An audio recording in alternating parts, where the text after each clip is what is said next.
On my first night in my new four-bedroom beach house, my son called "Move out of the master bedroom. My wife wants it." My daughter-in-law added, "You live alone. Keeping four bedrooms to yourself is selfish." He said a moving truck would arrive at 10 to put my belongings in the garage. I calmly replied, 10 is perfect. At 9:55, the truck pulled into my driveway. I turned to the woman holding a folder. "They're here. Let's begin. So glad you're here on Dad's Revenge Stories. Tell me below, which city or country are you watching from today?" A quick note. Certain elements are fictionalized for narrative impact and life lessons. Resemblances to actual names or places are accidental, but the core takeaway is deeply meaningful. The paint smell had not left yet. I stood at the kitchen window of the house I had just moved into, listening to the Atlantic push itself against the shore, somewhere beyond the second row of houses. And I thought about how long it takes a place to stop smelling like possibility and start smelling like home. The ocean came through the screen in slow, steady pulls, like the whole coastline was breathing. I had left the window open on purpose. After 40 years of a Raleigh apartment that smelled like motor oil and old carpet, I figured I had earned the right to let the salt air in. I had set a kettle on the stove. Not because I wanted tea, but because I needed something to do with my hands.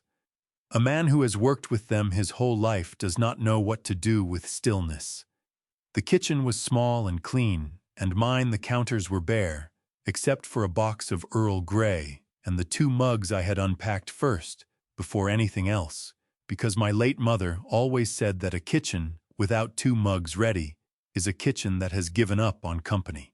I was reaching for the kettle when the phone rang. I looked at the screen. Daniel. My chest did not tighten the way it might have once. I had gotten past the age where my son's name on a phone screen filled me with warmth. That had happened slowly, the way erosion happens. You do not notice the ground shifting until one day you reach for something that used to be there and find empty air instead. I answered, "Dad." His voice had that particular flatness he used when he had already decided how a conversation was going to end. "We need to talk about the house." "I just moved in this evening," I said. "The boxes are still in the hallway." "I know. That's kind of the thing." He cleared his throat. "Claire and I have been talking, and honestly, Dad, 4 bedrooms for one person, that master suite is completely wasted on you." My grip tightened on the phone, but I kept my voice even. "It's my house, Daniel. So of course it is. Nobody's saying it isn't." He had a way of agreeing with you while meaning the opposite, like he was patting your head. "But you're 68 years old and you live alone," Claire pointed out, and she's right that it just doesn't make practical sense. "We're going to send a truck over tomorrow morning. 10 o'clock. The guys will move your things down to the garage and set up the master bedroom for when she and I come down on weekends. You'll still have the other rooms." The kettle began to tremble on the burner, a low whistle building in its throat. 10 o'clock, I repeated. Then Claire's voice came on. She must have been sitting right there, the two of them on the couch, the phone between them like a shared weapon. "It's not personal, Robert. It's just logical. A man your age rattling around in all that space, it's a little sad, honestly. We'd be using the room. You'd barely notice the difference." My jaw tightened so hard, I felt it behind my ears. A man your age. I had heard that phrase used to justify 100 small thefts over the years. A man your age shouldn't drive at night. A man your age doesn't need a savings account that large. A man your age ought to be thinking about what happens after. What happens after had always been Daniel's favorite subject. I turned toward the hallway. It was dark at that end of the house, but I knew what was there. 2 closed doors side by side at the far end of the corridor. I had painted those rooms myself, every wall, every corner, on my hands and knees, along the baseboard. My back had ached for a week after. I had not minded a single minute of it. 10 o'clock works perfectly for me, Daniel, I said. I'll be here. A pause. He had expected resistance. He had prepared for resistance, had his arguments lined up and ready. My agreement knocked them all sideways. Good, he said, recovering. Good. We'll see you in the morning, then. You will, I said. Good night. I set the phone face down on the counter. The kettle was screaming now. I lifted it off the burner and poured the water and watched the steam rise toward the ceiling and thought about the 2 mugs I had unpacked first. Company, my mother used to say. A kitchen should always be ready for company. Tomorrow it would be. I carried my tea down the hall and stood at the end of it in front of those 2 closed doors. I put my hand flat against the wood of the left one, cool under my palm, steady. Not yet, I said to no one. But soon. Then I went back to the kitchen, set the mug on the counter, and looked at the calendar on my phone. There it was, where it had been sitting for 3 weeks. Tuesday, 10 o'clock, 1 line, home visit D. Prescott. I smiled for the first time all evening. It was not a large smile, but it was the realest thing in the room. I turned off the kitchen light and listened to the ocean breathe. The tea went cold while I sat at the kitchen table thinking about how I got here. Not to this house, I mean to this version of myself, the man who had just told his son that 10 o'clock worked perfectly and meant something entirely different than what his son had heard. That man had taken a long time to become. 40 years, give or take. I started at Harper's Building Supply in Raleigh in 1983. I was 26 years old, newly divorced from my first wife, Hannah's mother, Margaret, a quiet woman who deserved better than a man who worked 60 hours a week and came home too tired to be a husband. I took the job because they needed someone who could lift and didn't ask many questions, and those were my 2 best qualities at the time. I stayed for 4 decades. There is a particular kind of dignity in work that people do not talk about anymore. Not because it doesn't exist, but because it doesn't photograph well. I loaded flatbeds at 5 in the morning when January turned the loading dock into a wind tunnel. I drove delivery trucks across 3 counties in summer heat that made the asphalt shimmer like a mirage. I learned the weight of every grade of lumber, every thickness of drywall, every size of copper pipe, by the feel of it in my hands. By the time I retired, I could price a renovation quote in my head faster than most men half my age could find the calculator app on their phone. I did not get rich, but I got free. That was the goal, though I could not have named it that way when I was 30. The savings account started as a habit and became a principle. I ate lunch at my desk 5 days a week. I drove the same Ford pickup for 17 years because it ran fine, and I did not care what my neighbors thought of my driveway. I never bought a boat, never took a cruise, never let Daniel talk me into any of the investment opportunities he kept bringing up at Thanksgiving, the ones that were always going to double in value by spring. By the time I retired at 65, I had $230,000 in a savings account that had never been touched. Daniel thought it was for him. He had thought so for years.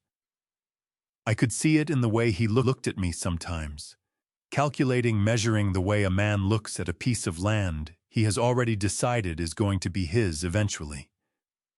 He was patient about it, the way a person is patient when they believe time is on their side. He was wrong about what time was doing. I am getting ahead of myself. But there is a moment I need to tell you about because it explains why this house matters the way it does. I remember the morning I called Sandra, the realtor, for the first time. It was a Tuesday in May, 2 months after I found the box in the garage, 6 weeks after I first spoke with Buncombe County, and understood that 2 children were waiting for someone to come forward. I was standing at the kitchen window of my apartment with a cup of coffee that had gone cold an hour ago, and I opened the browser on my phone and typed 4-bedroom houses near Beach, North Carolina, and felt something in my chest shift, not break shift, the way a door does when you finally push it the right direction. Sandra was a cheerful woman who asked good questions and had learned not to assume she understood why a person wanted what they wanted. When I told her I needed 4 bedrooms, she did not flinch. When I asked her about the quality of the school districts and the nearest pediatric urgent care clinic, she typed the answers into her notepad without remarking that I was a 68-year-old man with no children in sight. I liked her for that. I looked at 6 houses in 3 weeks. The 5th one was fine.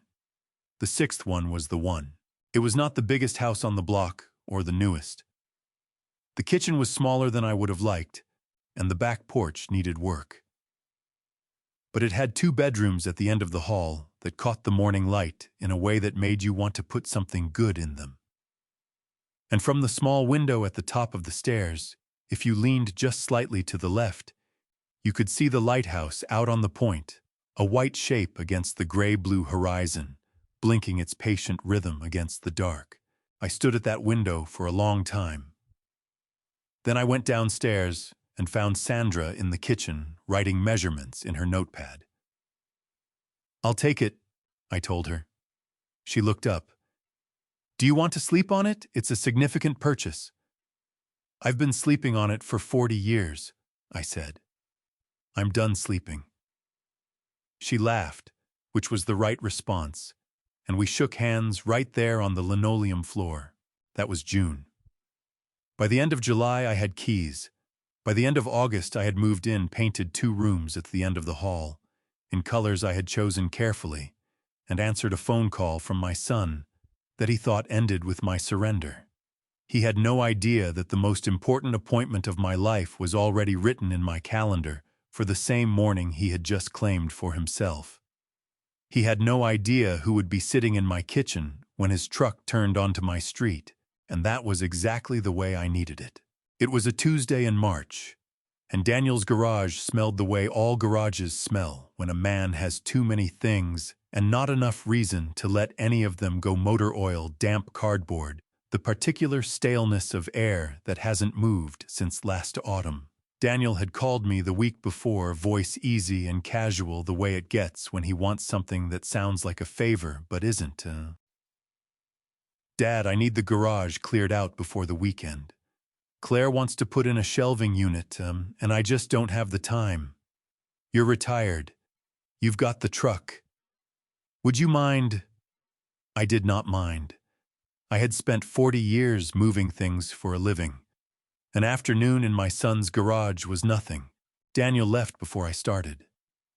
Said he had a meeting, kissed Claire on the cheek in the doorway, backed the SUV out with that particular confidence of a man who has never once had to wonder whether the ground under his feet was solid. I watched him go, and then I pulled on my work gloves and got started. The garage was organized the way Daniel organized everything, in layers. The useful things in front, the inconvenient things behind, the things he didn't want to look at, pressed all the way to the back wall behind whatever was heaviest. I worked my way through it methodically, the way I'd learned to approach any job, stack by stack, box by box. I had been at it for about 2 hours when I moved the old steel toolbox in the back left corner. It was mine originally. I'd given it to Daniel when he bought his first house, told him every man needed a decent set of tools. He had clearly used it as a doorstop since then, because behind it, pressed flush against the baseboard, was a cardboard box sealed with brown packing tape that had gone yellow at the edges. I almost left it, almost pushed it to the side with the other boxes destined for the donation pile. Then I saw the handwriting on the side panel. 3 letters written in blue marker in a script I hadn't seen in 15 years, but recognized in the same instant a man recognizes his own heartbeat. HR. My gloves came off so fast I dropped one on the concrete floor and didn't stop to pick it up. Hannah Reed. My daughter. My hands were shaking not a little. but the full, uncontrollable trembling of a man whose body has understood something before his mind has caught up. I pulled the tape back. The box was packed tight envelopes, postcards, small folded notes, every single one addressed the same way. Robert Hayes, 412 Dunmore Avenue, Raleigh, NC, my address, my name. In Hannah's handwriting, which I would know anywhere in any light at any age because it looked exactly like her mother's. And I had loved her mother once with everything I had. I counted 48 pieces of mail. 48. I sat down on the concrete floor of my son's garage because my legs simply stopped holding me. The radio from the house next door was playing something with a steel guitar, cheerful and oblivious, and outside a car drove past, and the world just kept going like nothing had happened. I picked up the letter on top. The postmark said March 2023. I opened it with hands that would not steady themselves and read, "Daddy, I brought the kids to your birthday last year. We waited outside for 2 hours in the rain. Owen kept asking me why Grandpa doesn't come out. I told him you were probably tired. I don't know if that was the right thing to say. I still love you. Please write back. I keep thinking you must have gotten busy or maybe our letters aren't reaching you. I'm going to try this address one more time. Love, Hannah." The pain that moved through my chest in that moment was not the sharp kind. It was the slow kind. The kind that spreads. The kind that makes you understand that something has been wrong for a very long time, and you have been the last one to know it. She waited outside. I said out loud to no one. My voice came out broken at the edges in a way I had not heard from myself since the day Margaret told me she was leaving. She brought those babies in the rain, and she waited 2 hours, and I was not home. I read 5 more letters right there on the garage floor. My back ached against the concrete, and my knee throbbed where I'd been kneeling, and I did not move. Hannah wrote about her job as a home health aide in Asheville. She wrote about Lily starting kindergarten, losing her first tooth, asking questions that were too big for a 5-year-old. She wrote about Owen being born small and coming home late from the hospital, and how she had sat beside his bassinet for 3 nights straight, just listening to him breathe. She wrote about missing me in the specific aching way that daughters miss fathers. They have not stopped loving, even when loving them has become a complicated thing. I know things got hard between us after you and Mom, she wrote in one letter, but I've never once stopped thinking of you as my dad. I just need you to know that. I pressed that letter against my sternum with both hands and stared at the water stain on the garage ceiling and let myself feel the full weight of what was in that box. Daniel had known about every single one. I did not say it out loud. I did not need to. A man who has worked alongside other men for 4 decades learns to read a situation without narrating it. The box was behind his toolbox. The tape had been opened and resealed. I could see the edges where it had been lifted. He had read them. He had kept them. And for 8 years he had looked at my face across the dinner table at Thanksgiving and Christmas and said, "She made her choice. Dad and I had believed him because he was my son. And I had not understood yet what my son was capable of." I stood up. My knees ached and my eyes burned hot in the way they do just before a man my age will absolutely not cry in someone else's garage. I loaded the box into the back of my truck with the kind of careful deliberateness you use when you are carrying something that matters. I closed the tailgate. I pulled off my other glove. Then I took out my phone and sent Daniel a text. Got the garage sorted. Heading home. Thanks for letting me help. 3 dots appeared. Then, thanks, Dad. You're the best. I drove home with both hands on the wheel and the box on the passenger seat, and the steel guitar still playing somewhere behind me, getting smaller and smaller until it was gone. I spread them across the kitchen table in my apartment that night. All 48 of them sorted by postmark oldest to newest. The way you lay out evidence when you need to see the full shape of a thing before you can understand what it means. The oldest letter was dated September 2016. Hannah would have been 31. I would have been 61. I had been working the Tuesday morning shift at Harper's the week that letter was mailed, and I had no memory of it arriving because it never did. I poured myself 2 fingers of bourbon, the good kind, the bottle I kept in the cabinet above the refrigerator for occasions that required something stronger than coffee, and I sat down and I read every single one. It took 3 hours. By the time I finished, the bourbon was gone, the table was covered in paper, and I understood something about the last 15 years of my life that rearranged everything I thought I knew about it. The story Daniel had built was not a casual lie. It was a construction. Careful, load-bearing, built to last. I heard his voice in my head, the way you hear a recording, clear, consistent, utterly convincing. She left Dad. Right after you and her mom split. She decided she didn't want anything to do with the family anymore. I had asked about Hannah in those early years before I stopped asking, because the answers were always the same. Each time Daniel had a version ready. She called me once a few years back. She sounded fine. She's got her own life. I tried to reach her last Christmas. The numbers disconnected.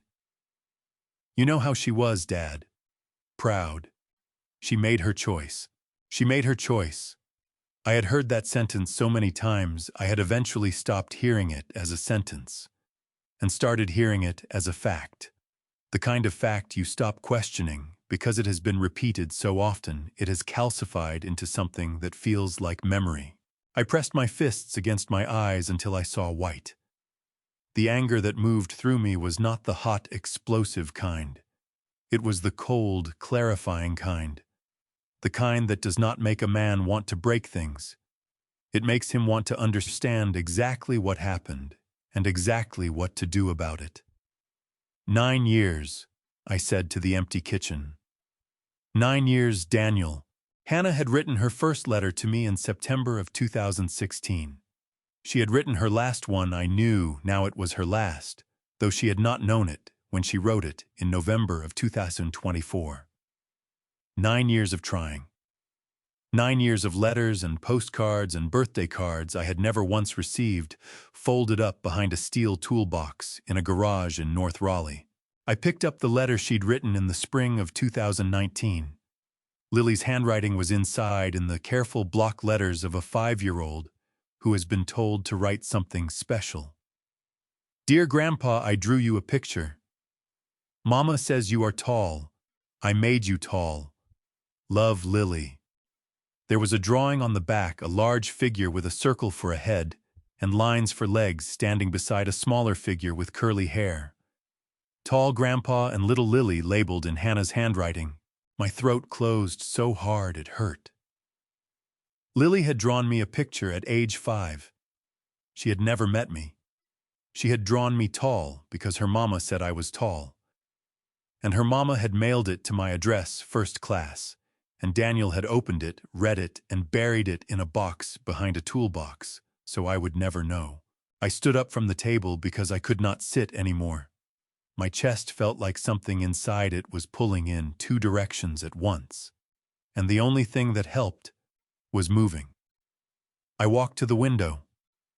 Outside, the streetlights of Dunmore Avenue glowed orange against the early March dark, and a neighbor's dog was barking at something in the bushes, and a teenager was riding a bicycle with no hands, and all of it was so ordinary and so unchanged that it made the thing inside me pull even harder. I walked back to the table. I had believed Daniel because I had no reason not to. That was the part that was hardest to sit with. I had not been naive. I had not been foolish. I had trusted my son the way a father trusts a son completely without inventory. The way you trust the floor under your feet to hold you up, and the only way to know it will not is to fall through it. I was 68 years old, and I was falling through the floor of the last 15 years of my life. She did not leave, I said, and my voice cracked straight down the middle. She did not choose to disappear. She wrote to me every year. She brought my grandchildren to my door in the rain on my birthday, and she stood outside for 2 hours because she still believed I might come out. I pressed both hands flat on the table and leaned my weight into them and breathed until the burning behind my eyes settled into something I could hold. Then I looked at the return address on every envelope. Hannah Reed, 412 Maple Drive, Asheville, NC, same address all 9 years. She had not moved. She had not hidden. She had been 230 miles away this whole time, in a house with a number I could have dialed any Tuesday afternoon if anyone had ever thought to give it to me. I found a notepad in the kitchen drawer and wrote the number down, carefully, like it might disappear. Then I looked at the bottom of the box, at the last thing in it, something that was not Hannah's handwriting at all. A piece of paper folded in quarters, the kind torn from a legal pad. I unfolded it. My stomach dropped straight to the floor. I recognized the handwriting before I read a single word. Bold, slanted the capital letters slightly too large, the handwriting of a man who had learned it was easier to dominate a page than to share it. Daniel's handwriting. And I understood in the space between one heartbeat and the next that what I was holding was not just a hidden box of letters. It was something worse. Something that did not end with keeping the truth from me, but had actively reached out to push her away. 3 days after I found the box, I sat down at the kitchen table with the notepad where I had written Hannah's address and a phone number I had found inside one of her later letters, a cell number she had included with a note that said, "In case the mail isn't getting through Daddy, please just call." She had written that in 2022, 3 years ago, and I was calling now. My hand was steady when I dialed. The rest of me was not. It rang 4 times. I was preparing myself for voicemail, rehearsing what I would say when a woman picked up. Her voice was warm and a little cautious, the way voices get when an unfamiliar number calls. "Hello, hello," I said. "My name is Robert Hayes. I'm trying to reach my daughter Hannah Reed. I believe this was her number or someone who knew her. I'm sorry to call without warning, I've only just found it." A pause. Not long, but the kind of pause that carries weight. "Mr. Hayes." Her voice changed, softened in a way that made the hair on the back of my neck stand up straight. "My name is Margaret Calloway. I lived next door to Hannah on Maple Drive. I've had her phone for a few months. I kept it because I didn't know who else might call, and I didn't want anyone to just not get an answer." My throat tightened so hard I had to swallow twice before I could speak. "Why do you have her phone, Ms. Calloway?" Another pause. Longer this time. "Mr. Hayes, I'm so sorry." Her voice cracked at the edges, and hearing someone else's voice crack on my behalf nearly undid me completely. "Hannah passed away in December. There was an accident on Interstate 26 in the rain on a Friday night. The roads were bad that week, the whole stretch between Asheville and Hendersonville. It was quick from what the paramedics told us afterward. She didn't suffer. I want you to know that." The kitchen tilted. I pressed my free hand flat against the table to keep myself in the chair. December. It was now March. 3 months. My daughter had been gone for 3 months, and I was finding out from her neighbor because no one in my family had seen fit to tell me. "The children I managed." My voice came out unrecognizable, scraped thin. "Lily and Owen. Where are they?" "They went into foster care," Margaret said, and I heard the grief in her voice, the particular kind that belongs to a neighbor who watched something terrible happen and could do nothing to stop it. "Buncombe County placed them right away. That's the county here in Asheville when a child has no parent and no family member steps forward. The county takes temporary custody and begins looking for either a relative or an approved foster family. They've been in a temporary placement since December. A good family Hannah's social worker told me. But temporary. Temporary, I repeated. Yes. They're waiting for someone permanent to come forward. Something moved through my chest. Then not grief, not yet, because grief requires time, and I had not yet had any, but something that felt like recognition. Like the specific weight of a responsibility that has been waiting for you to arrive and finally sees you walking toward it. Ms. Calloway. I said, did the hospital contact Hannah's family when she passed her next of kin? They did, she said. I know because I gave them the emergency contact information from Hannah's phone myself. She had 2 names listed. Yours and... She hesitated. And a Daniel Hayes. Her brother, I think she said. My jaw locked. He was contacted, I said. It was not a question. The hospital told me they reached everyone on the list, Margaret said carefully. I don't know what conversations happened after that. I only know that no one came for the children. I thanked her. I asked her if she would be willing to speak with a county representative if it came to that. And she said yes, without hesitating. Said Hannah had been the kindest neighbor she'd ever had. Said Owen used to bring her dandelions from the front yard like they were roses, and she had pressed every single one. Her voice broke again when she said that, and mine broke with it, and for a moment, 2 strangers on opposite ends of a phone line just breathed together in the wreckage of a loss neither of us had been prepared for. She talked about you, Margaret said before we hung up. She talked about you the way people talk about someone they're still hoping to hear from. Right up until the end. She hadn't given up on you, Mr. Hayes. I set the phone down on the table. Then I put both hands over my face and I wept. Not quietly. Not with any dignity. I wept the way a man weeps when he has held something at arm's length for years because he was afraid of what it was, and then finally looks at it directly and finds out it was worse than he feared, and also more precious than he had allowed himself to imagine. My shoulders shook. My chest heaved.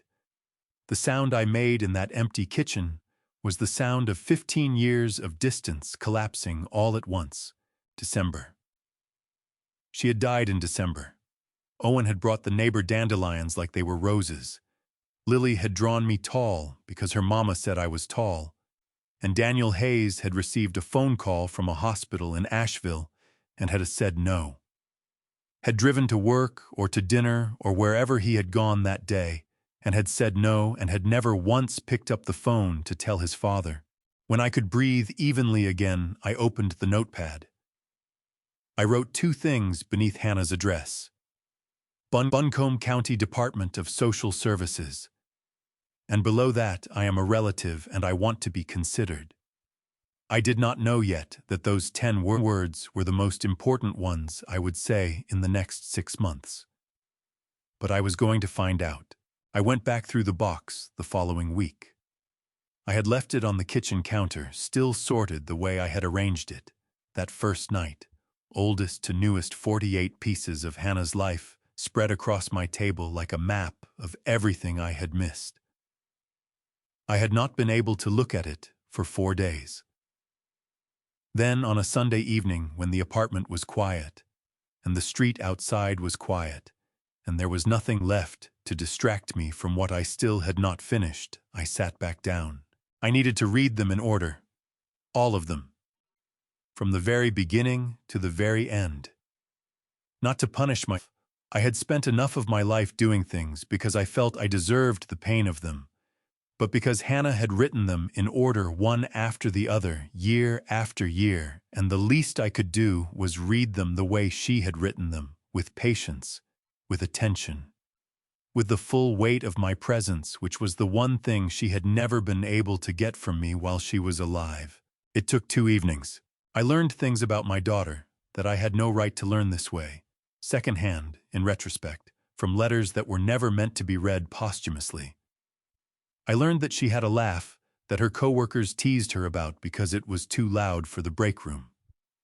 I learned that Owen had a stuffed elephant named Gerald, who had to be in the bed or sleep was impossible. I learned that Lily, at age 7, had decided she was going to be a marine biologist, and Hannah had taken her to the aquarium in Chattanooga and watched her press her face against the glass of the shark tank for 45 minutes without moving. I learned that Hannah had been a magnificent mother, and I had missed every year of it. By the time I reached the letters from 2020 and 2021, something in the tone had shifted. Not dramatically. Hannah was not a dramatic person, never had been even as a child. She processed things. Quietly, turned them over, came back to them later with conclusions instead of outbursts. But there was a new weight to her words in those years. A carefulness.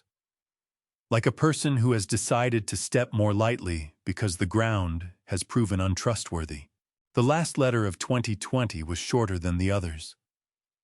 She wrote about Owen's breathing, about a new medication the pediatrician had started him on, about Lily losing a library book and being genuinely heartbroken about it. Normal things.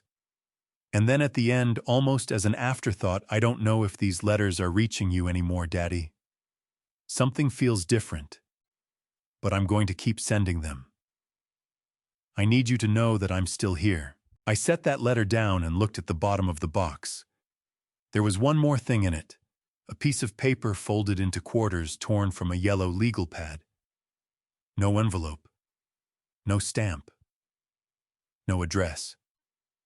Just the paper folded and placed at the very bottom, like something that had been put there and then covered over and then forgotten, or like something that had been kept deliberately because its author wanted to be able to find it again. I unfolded it with fingers that had gone cold. Daniel's handwriting. I knew it before I finished opening the first fold. Bold, slightly too large, the letters of a man who has always taken up more space than he needs. Hannah, do not come back here. Dad doesn't want to see you. You had your chance, and you walked away from this family. If you keep sending these letters or show up at the house again, I will make sure you regret it. Stop embarrassing yourself and all of us. This is the last time I'm going to say this. Daniel, I read it once. Then I read it again. Then I set it down very carefully on the table the way you set down something fragile, even though it was just a piece of paper, and it was not fragile at all, and could not be hurt by anything I might do to it. Though you threatened her, I said. My voice came out hard and flat and completely steady, which surprised me because nothing else in my body was steady. My hands had gone cold all the way to the wrist. My jaw ached from clenching it. You put it in writing. You told your sister that her father didn't want to see her, and you threatened her, and you signed your name to it. Hannah had written 5 more letters after this one. I knew because I had read them all spread across this same table. 5 more letters over the next 4 years, sent to an address belonging to a man she had been told did not want to hear from her, because she had decided that whatever Daniel said, she was going to keep trying. That was who my daughter was. She had received a threatening letter from her brother, and she had folded it up somewhere private, and she had picked up a pen and written to me again anyway. Because she was her mother's daughter, and her mother had never once in her life given up on someone she loved without exhausting every possible option first. I picked up Daniel's letter and folded it back along its original creases with hands that had finally stopped shaking because I had moved past shaking into something colder and more purposeful. I carried it to my bedroom. I placed it inside the manila folder I had already started alongside the copies I had made of Hannah's letters. The folder went on the shelf above my desk between the Raleigh property tax documents and the warranty paperwork for my refrigerator. Evidence belongs somewhere you can find it. I went back to the kitchen, poured the cold coffee down the drain, and started a fresh pot. I had a call to make in the morning to Buncombe County Department of Social Services, and I needed to be clear-headed when I made it, because the woman on the other end of that call was going to ask me a question, and my answer was going to start something that could not be undone, and I did not want to undo it. Not for anything. The drive from Raleigh to Asheville takes 3.5 hours on a good day longer when you are 68 years old, and your mind keeps pulling you off the road and into a version of the past you are still trying to fully understand. I left before sunrise. I needed the dark hours to think, and I needed to arrive before I talked myself into being less than what those children deserved from me. The Buncombe County Department of Social Services building sat off Cox Avenue, a low brick structure with a parking lot that needed resurfacing and a lobby that smelled exactly the way Margaret Calloway had warned me it would, industrial cleaner and something underneath it, older that might have been coffee or might have been exhaustion. A woman at the front desk directed me to a room at the end of a corridor. Room C. A supervised visit room. In the foster care system, when a relative comes forward to claim a connection to a child in temporary placement, the first meetings happen in a controlled environment with a caseworker present. This is called a supervised visit, and it exists to protect the children, not because the relative is assumed to be dangerous, but because children who have already lost everything cannot afford another loss, and the system has learned to be careful about who it lets in. I was glad for the carefulness. I had not earned the right to walk straight into those children's lives. I needed to earn it one room at a time. I sat in a plastic chair against the wall and waited. My knee bounced. I pressed my hand down on it, and it bounced anyway. I was wearing the good flannel shirt, the dark blue one I kept for church and job interviews and occasions where first impressions mattered. I had shined my boots. I had driven 230 miles. And I was sitting in a plastic chair, trying to remember the last time I had been this frightened of a door opening. The door opened. The caseworker came in first, a young woman named Brianna, who had the brisk, warm efficiency of someone who cared deeply and had learned to pace herself so she could keep caring for years. Behind her came Lily. She was 10 years old, and she walked into that room the way a person walks into a place they have not decided to trust, yet shoulders back, chin level, eyes moving. She clocked the exits, clocked the caseworker's position, clocked me. In the first 5 seconds, she had assessed the entire room and filed her conclusions somewhere behind those steady brown eyes that were so much like Hannah's that my chest seized up and did not release. Owen came in behind his sister, and his hand found hers before he had even fully cleared the doorway. He was 7 and small for it, with Hannah's same slightly upturned nose and a gravity to his expression that belonged on a much older face. He was holding something against his chest with his free arm, cradling it, the way you carry something that has survived more than one move and cannot afford to be dropped again. A wooden boat, small enough to fit in 2 cupped hands. The wood was dark with age and handling worn smooth at the bow where small fingers had rubbed it for years. I could not breathe. I knew that boat. I had made it in my garage in the summer of 1987, the year Hannah turned 7.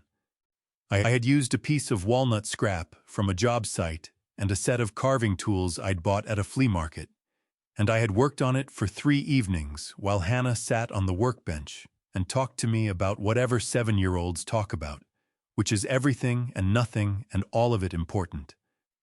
I had carved my initials into the hull before I gave it to her. Small letters, R.H. Owen was holding my initials against his chest in a room I had never been in before. "Hi," I said. My voice came out rougher than I intended. Brianna guided them to the table. We all sat down, Lily across from me, Owen beside his sister, close enough that their arms touched. Lily looked at me with the directness of a child who has decided that adults who deserve trust will prove it without being asked, and adults who do not deserve it will reveal that too. "You're our grandfather," she said. not a question, a statement being evaluated. Your mother's father, I said. Yes. She talked about you, Lily said, and the way she said it was careful, not warm, not cold, just precise, like she was handing me a piece of information and watching to see what I did with it. She said you were tall. She said you smelled like sawdust and coffee. My eyes burned so hot and fast I had to blink hard 3 times. That sounds about right, I managed. Owen had not taken his eyes off me. Those serious dark eyes taking my measure the same way Hannah used to take measure of things she wasn't sure about yet. He lifted the boat slightly, almost unconsciously, and I saw the hull catch the fluorescent light. Owen, I said gently. Where did you get that boat?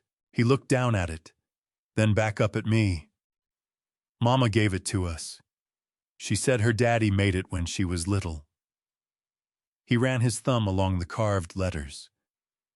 She said if we ever found him, we'd know it was the right person because he'd remember making it. The burning behind my eyes became something I could not blink away. I pressed my lips together hard and breathed through my nose and kept my hands flat on the table so he would not see them shaking. The letters say R.H., I said. Robert Hayes. That's my name. Owen stared at me for a long moment. Then he pushed the boat across the table toward me. Just slightly. An offering or a test, or both. Lily's voice came in before I could reach for it. Sharp and clear and aimed straight at me like a question that had been waiting a long time for the right room. My mom waited for you on your birthday. She drove us all the way from Asheville and we stood outside your house for 2 hours in the rain. Owen got a fever after. He missed a week of school. Her jaw was set. Her eyes were dry. She had cried her crying somewhere private before this room, and what was left was the clean, exact edge of a child who needed the truth more than she needed to be protected from it. Why didn't you come out? The question hit me somewhere below the sternum and stayed there. I wasn't home, I said. I didn't know you came. I was away that weekend and I didn't know. I leaned forward slightly. Lily, I want you to hear me say this clearly. I did not know your mother had been writing to me. I did not know she had tried to reach me. I found out 3 weeks ago, and the moment I found out I got in my car and I drove here. Lily's eyes narrowed slightly. She was processing, checking the story against what she already knew. If you didn't know, she said slowly, then why didn't she tell you she'd written? Like she thought she had, I said. The letters weren't getting to me. Someone was keeping them from me. I paused. That's not something I'm going to explain fully today, because it involves people I don't want to talk about in front of you. But I will tell you the truth, Lily. Every part of it when you're ready to hear it. She studied me for what felt like a very long time. Then she looked at Owen. Something passed between them, the specific wordless communication of siblings who have been each other's only constant, and Owen gave a small nod. Lily looked back at me. Okay, she said. We'll see. It was not forgiveness. It was not trust. It was something much more valuable, a door left open 1 inch by a 10-year-old girl who had every reason to keep it shut.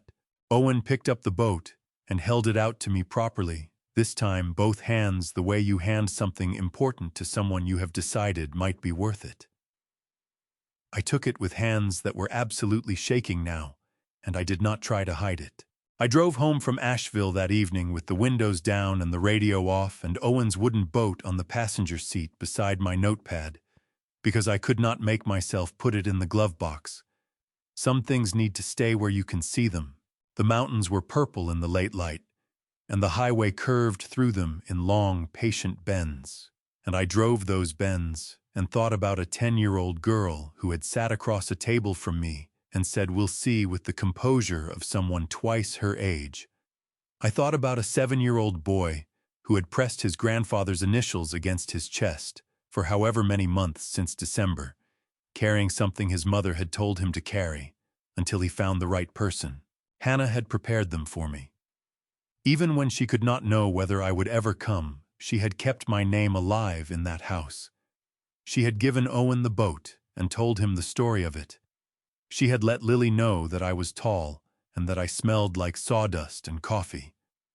She had kept the door open on her end for 9 years, right up until the night she drove into the rain on Interstate 26, and the door closed without warning. I did not cry on the drive home.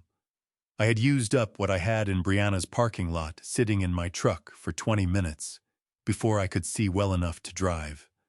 What replaced the crying was something quieter and more purposeful, the specific clarity that comes when a person finally understands exactly what they need to do and exactly why they need to do it. When I got home, I made coffee, sat at the kitchen table, and picked up the last letter. I had been saving it. That sounds strange, saving a letter from a woman who was already gone, but I had needed to read the others first. Needed to understand who Hannah had become before I read what she had written last. The postmark said November 14th, 2024, 5 weeks before she died. Her handwriting was the same as always, careful, slightly left-leaning the lowercase g's, with their particular closed loop that I had teased her about when she was 12 and learning cursive. "Daddy," she wrote. "I know I keep sending these and I don't know if they're reaching you, but I need to keep trying. That's just who I am, I guess, or maybe who you raised me to be, even if neither of us quite knew it at the time." My throat tightened until it ached. Owen's lungs have been bad this winter. The mountains hold the cold air down in the valley, and his doctor says the altitude isn't helping. She mentioned that coastal air, lower elevation, cleaner particulate count, the salt, can make a significant difference for kids with his kind of reactive airway disease. I've been researching towns on the North Carolina coast. Emerald Isle keeps coming up. The schools are decent and the medical infrastructure has improved a lot. Daddy, do you remember when I was little and you used to talk about buying a beach house someday? You said you'd sit on the porch and watch the tide and not do a single useful thing all morning. I used to think that sounded boring. Now I think it sounds like heaven. I keep picturing a house where the windows face the water and the kids can fall asleep to the sound of the ocean instead of the highway. A place where Owen can breathe. A place where Lily can stop being in charge of everything for 5 minutes. I don't know if that place exists for us, but I think it might exist for you. And I think if it did, maybe we could find our way there together someday. I love you, Daddy. I haven't stopped. I won't. Hannah. I folded the letter closed. Then I unfolded it and read it one more time. Then I got up from the table, walked to the window, and stood there looking at the streetlights of Dunmore Avenue and the neighbor's oak tree, and the ordinary Tuesday night surface of a world that had no idea what had just happened in my kitchen. And I said out loud to Hannah, to the window, to whatever was left of her, in the spaces between things, I found it. I'm going to find it. The next morning, I called Sandra. She answered on the second ring, cheerful and professional, and I told her I was looking for a 4-bedroom house near the water on the North Carolina coast. Good school district, close to medical facilities, second row from the beach, or better for the flood insurance. She asked when I wanted to start looking. "This weekend," I said. We looked at 6 houses over 3 Saturdays. Sandra was patient and did not ask unnecessary questions, which I appreciated more than I could have told her.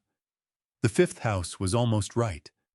The 6th was on a quiet street in Emerald Isle, second row from the Atlantic, with a kitchen that caught the morning light and 2 bedrooms at the end of the south-facing hall that looked like they had been waiting for someone to put something good in them.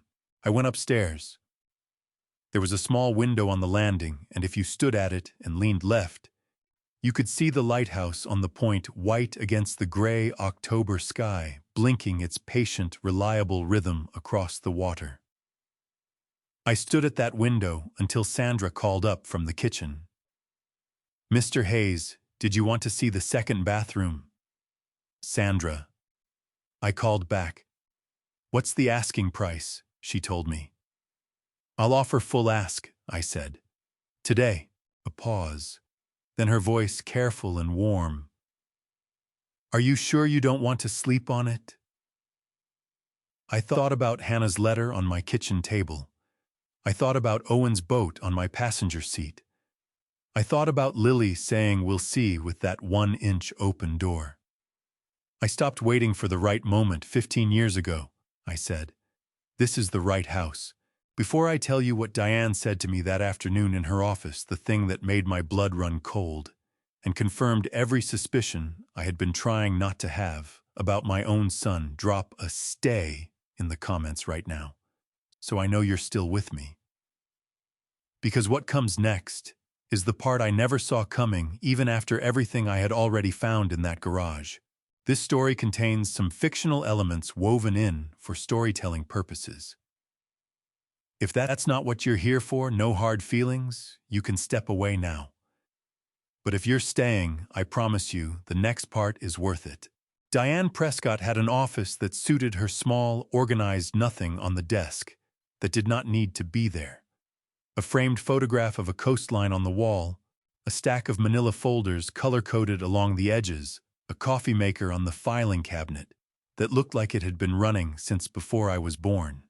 She was 52, with reading glasses pushed up into silver-streaked hair and the particular stillness of a person who has heard every version of every story and learned to wait for the one that is actually true.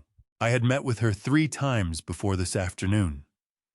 Each time she asked me a different set of questions that were all underneath the same question. Are you the safe choice for 2 children who have already lost everything? I had answered honestly every time, because Diane Prescott was not a woman you tried to manage. You could see it in the way she held a pen, not writing, just holding, watching, filing. I sat down across from her on a Thursday in June, and she looked at me over the top of her reading glasses with an expression I had not seen from her before. "Mr. Hayes," she said, "I need to tell you something, and I want to tell you directly because I believe you deserve to hear it that way." My hands tightened on the arms of the chair. "Go ahead." 3 weeks ago, a man contacted this office.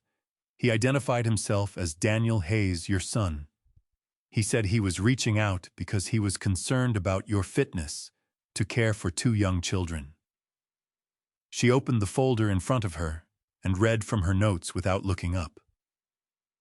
He stated that you had been experiencing memory lapses, that you had left a gas stove unattended on 2 occasions in the past month, that in his professional opinion, as your son, he believed the stress of a kinship placement could be detrimental to your health and by extension to the welfare of the children. The anger that moved through me was the cold kind, the kind that does not make noise. "He came to you directly," I said, "without telling me." "He did." Diane set the folder down and looked at me fully. "I want to be clear about how I am handling this. The contact has been logged as unsolicited, meaning it was initiated without your knowledge or consent. In home study evaluations, unsolicited contacts from family members who stand to be affected by a placement decision are noted in the file, but they carry a specific weight. They tell me as much about the person making the contact as they do about the subject of the contact." She paused. "Do you understand what I am telling you? You're telling me that Daniel calling you hurt his credibility more than it hurt mine. I'm telling you that I've been doing this work for 22 years, she said, and when a family member contacts a caseworker in private to undermine a relative's placement application, I ask myself what that family member stands to lose if the placement succeeds." I exhaled slowly. "He thinks he's protecting his inheritance. I don't make assumptions about motivation," Diane said, "but I do make notes." She clicked her pen once. "Is there anything you want to tell me about your son that would help me understand the full picture?" I looked at her for a moment. A woman who had heard every version of every story, who held her pen and waited. "There's something I need to show you," I said. "Not today, I don't have it with me. But before the final home visit, I want to put something on the table between us. Something that will tell you exactly who Daniel is and what he has been doing for the last 9 years." Diane made a note. I look forward to seeing it. I drove back to Raleigh that evening, and the anger in my chest kept the road company the whole way. I thought about Daniel sitting across from Diane in that small, organized office wearing his concerned son expression, his voice low and reasonable, laying out his fabrications with the same confidence he used for everything. Memory lapses, gas stove, detrimental to his health. And then I remembered something I had not thought about in 3 years. A birthday trip, my 65th birthday. Daniel had called 2 weeks before and offered out of nowhere to take me to Lake Lure for the weekend. 2 nights at a cabin fishing, no agenda. He'd said it with so much warmth that I had been genuinely moved. My son planning something for me. I remembered thinking maybe things are getting better between us. I remembered feeling grateful. I had been gone Friday through Sunday. Hannah had come on Saturday. She had driven 2 hours from Asheville with a 7-year-old Lily and a 4-year-old Owen in car seats, arrived at my house on Dunmore Avenue, knocked on the door, waited on the porch, waited in the car, waited in the rain for 2 hours before she finally drove away. Daniel had known she was coming. He had to have known he was the one she had written to, the one she kept trying to reach through, the one whose name was on the emergency contact list at her children's school. He had known she was planning to come for my birthday, and he had taken me 3 hours in the opposite direction for a weekend of fishing that I had interpreted as affection. That was not a fishing trip. I said to the windshield, to the dark highway, to no one. My knuckles whitened on the steering wheel. That was a schedule conflict you manufactured. You planned it for her. You took me away so she would stand outside my house in the rain with my grandchildren and eventually give up and drive home. The anger in my chest had stopped being cold. It had gotten hot and bright and clarifying the way a fire gets when you finally give it enough air. I pressed harder on the accelerator. I had work to do. I closed on the house on a Thursday in late June. Sandra handed me the keys in the parking lot of the title company, 2 sets on a plain metal ring, heavy and real, in my palm. And I sat in my truck for a few minutes, just holding them, before I started the engine. I did not go directly to the hardware store. I drove to the house first, let myself in through the front door, and walked every room in the late afternoon quiet. The cellars had left it clean. The kitchen smelled like lemon soap and old wood. The living room had good light, and the echo that empty rooms have, the kind that disappears the moment someone fills them with furniture and voices and the ordinary sounds of a life being lived. I walked down the hall to the 2 rooms at the end. The right-hand room faced south and caught the afternoon sun at an angle that turned the walls gold. The left-hand room had a wide window seat built into the wall beneath the glass, deep enough to sit in looking out toward the water. I stood in the left-hand room for a long time, one hand on the window seat, and I thought about a 10-year-old girl who had been watching every exit in every room she entered for months, waiting for the next thing to go wrong. She needed somewhere to watch the water instead. I drove to the hardware store and bought 2 gallons of paint, 2 brushes, a tray, a roller, a tarp, painter's tape, and a box of screws for the curtain rod brackets. The woman at the register rang everything up and asked if I was doing a renovation. 2 bedrooms, I said. Fun project, she said. Kids' rooms. I looked at her. My throat did something complicated. Yes, I said. Kids' rooms. I worked every day off for 3 weeks. The right-hand room I painted a soft ocean blue, not bright, not loud, the color of the sky about an hour after sunrise, when the light is still coming in, sideways, and the world is quiet. I had found a star lamp at a small shop in Beaufort, the kind that projects constellations onto the ceiling when the room is dark, because Margaret Calloway had told me Owen was afraid of the dark in the weeks after December, and I was not going to let him be afraid of the dark in my house. The left-hand room I painted a warm white that changed with the light cream in the morning, almost silver by afternoon. I built 2 small shelves into the alcove beside the window seat and sanded them smooth by hand the way I'd learned to finish wood at Harper's, until the grain came up clean and the surface was something you wanted to run your fingers along. I made 2 signs on a Thursday evening, sitting at the kitchen table with a wood-burning tool I had not used since Hannah was small. Careful letters. Steady hand. Lily. Owen. I set them on the shelf in each room and did not hang them on the doors. I had hung hope on a door once before a different door, in a different life 12 years before any of this, and had to take it down. I was not going to do that again until the county said the word. On the last Saturday of July, I carried Owen's wooden boat upstairs and set it on the windowsill of the blue room hull facing the water. The lighthouse blinked its steady rhythm out on the point. I stood there looking at it for a while, the boat and the lighthouse and the Atlantic, going about its old patient business beyond the dunes. "She sent you to find me," I said to the boat, to Owen, to Hannah. "You found me, I'm not going anywhere."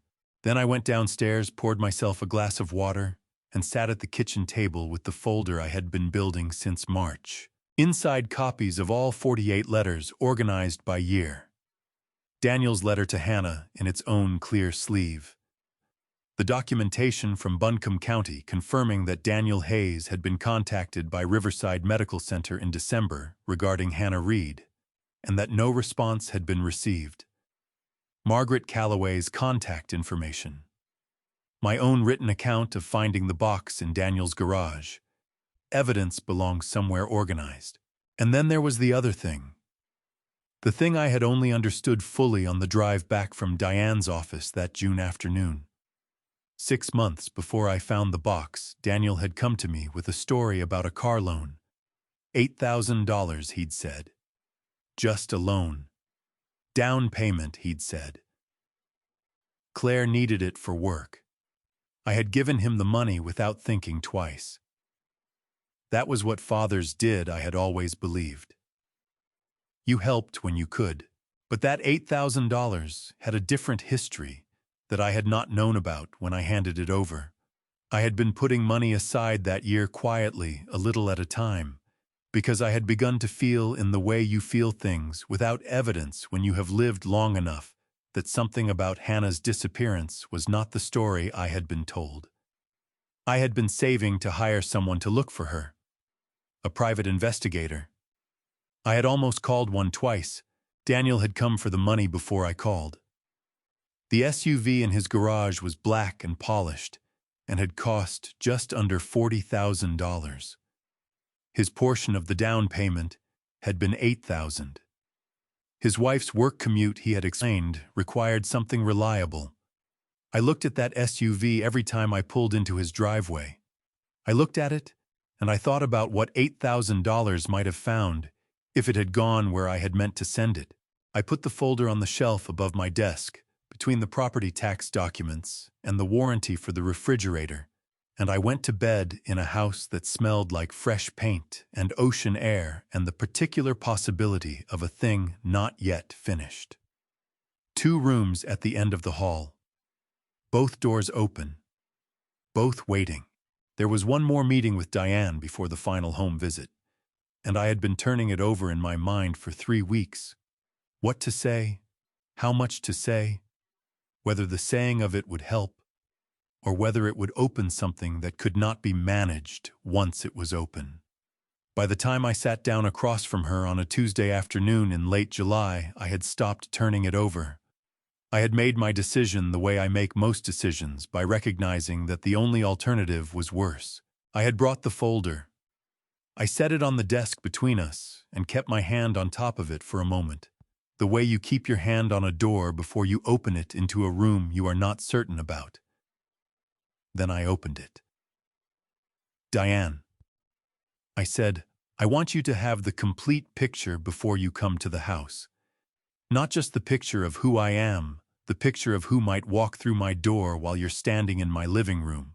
She set her pen down and folded her hands, and gave me the full weight of her attention, which was considerable. 22 years of home studies had given Diane Prescott the ability to listen in a way that most people never learn, not waiting for her turn to speak, not organizing her response while you were still talking, just receiving.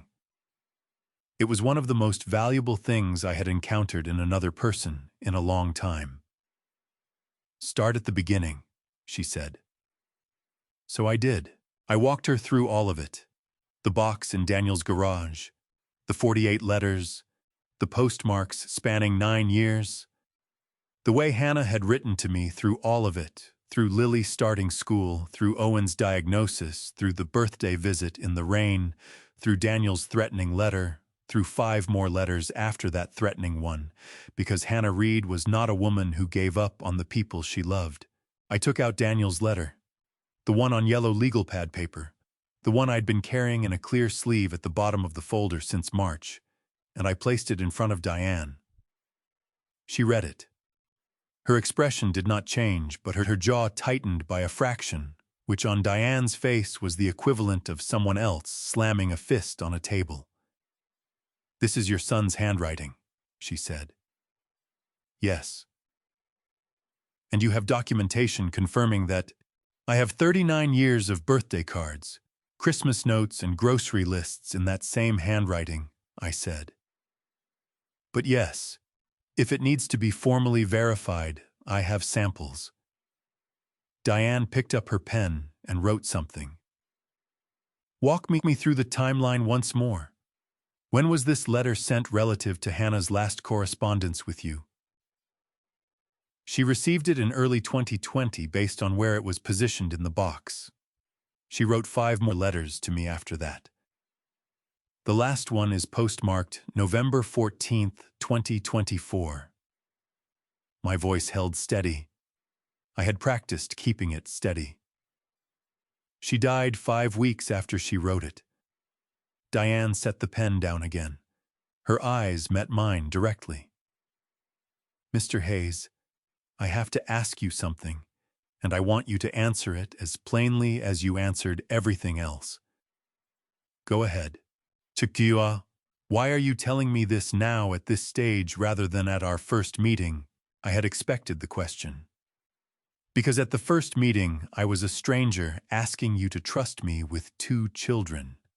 If I had walked in with a folder full of documents about my son, it would have looked like I was trying to get ahead of something, managing the narrative before you could form your own impression." I paused. "Now you've had 4 months to form your impression of me independent of Daniel. Now when I put this in front of you, it lands differently." Diane looked at me for a long moment. Then the corner of her mouth moved not quite a smile, but the suggestion of one, the kind that a professional allows herself when a person has said something she recognizes as true. "That is either a very calculated thing to say," she said, "or a very wise one." "It can be both," I said. She almost smiled properly at that. Then she picked up the folder and went through it methodically, each letter the documentation from Riverside Medical Center, confirming Daniel had been contacted in December. Margaret Calloway's signed statement, my written account of finding the box. When she finished, she set it down and folded her hands again. "Mr. Hayes, I want to be transparent with you about something. Based on everything in this folder and everything I have observed over the past 4 months, I am prepared to make a positive recommendation to the county. The final home visit is procedural at this point, a box to check, not an evaluation. I expect to change my conclusion." The relief that moved through my chest was so sudden and so complete that my eyes burned hot. I pressed my lips together and breathed through my nose and waited until I was certain my voice would work properly. "Thank you," I said. "Don't thank me yet," she said, but not unkindly. "There is still the matter of the home visit itself. You mentioned that your son is aware you've purchased the house. He is, and he's aware I'm pursuing placement of Lily and Owen." I looked at her steadily. "I expect he may attempt to be present during your visit, possibly with his wife." Diane's pen stilled. "And you would like me to be prepared for that?" "I would like you to arrive early," I said, "before 10 o'clock.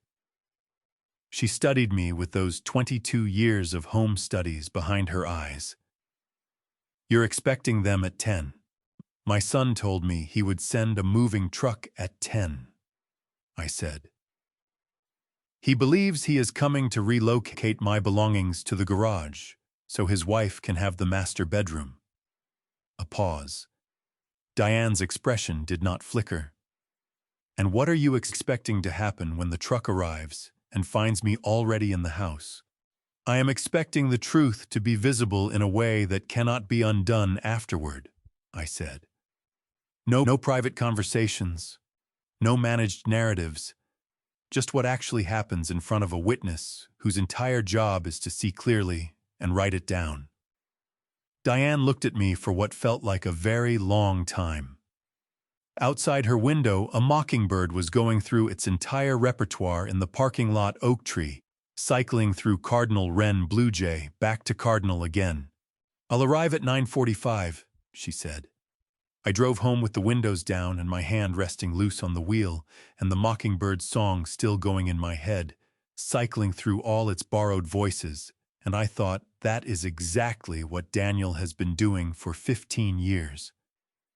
Borrowing voices, telling other people's stories in his own words, making himself the author of a narrative that belonged to someone else. Tomorrow, the author was going to change.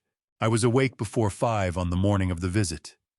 Not because I had slept badly, I had slept better than I expected, the deep final sleep of a man who has finished preparing and has nothing left to do but wait. I was awake because the house was different in the early morning, before the light came all the way in, and I had learned in the weeks since I moved in that those first hours were worth being present for. I made coffee, a full pot enough for 2. I got out 2 mugs, the same 2 mugs I had unpacked first, back on the night Daniel called about the master bedroom. Because some things your mother teaches you stay in your hands long after she is gone.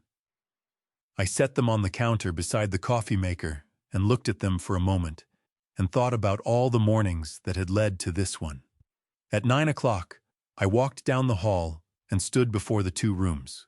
Both doors open, both rooms exactly as I had left them, the blue walls catching the morning light, the star lamp on Owen's dresser, the wooden boat on the windowsill facing the Atlantic. In Lily's room, the window seat cushion was straight, the shelves empty and waiting the warm white walls holding the early sun like they had been built for the purpose. I went back to the kitchen. At 9:43, tires on gravel, I went to the front window and watched Diane Prescott's gray sedan pull into the driveway. She got out with her folder under one arm and her coffee thermos in the other hand, wearing a navy blazer and the expression of a woman who arrived prepared to every appointment she had ever kept in 22 years. I opened the door before she reached the porch. "Good morning, Mr. Hayes," she said. "Good morning, Diane. Coffee's on."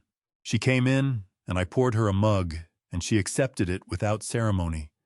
And we walked to the house together, the way we had done it twice before, methodically, room by room, Diane making her quiet notes.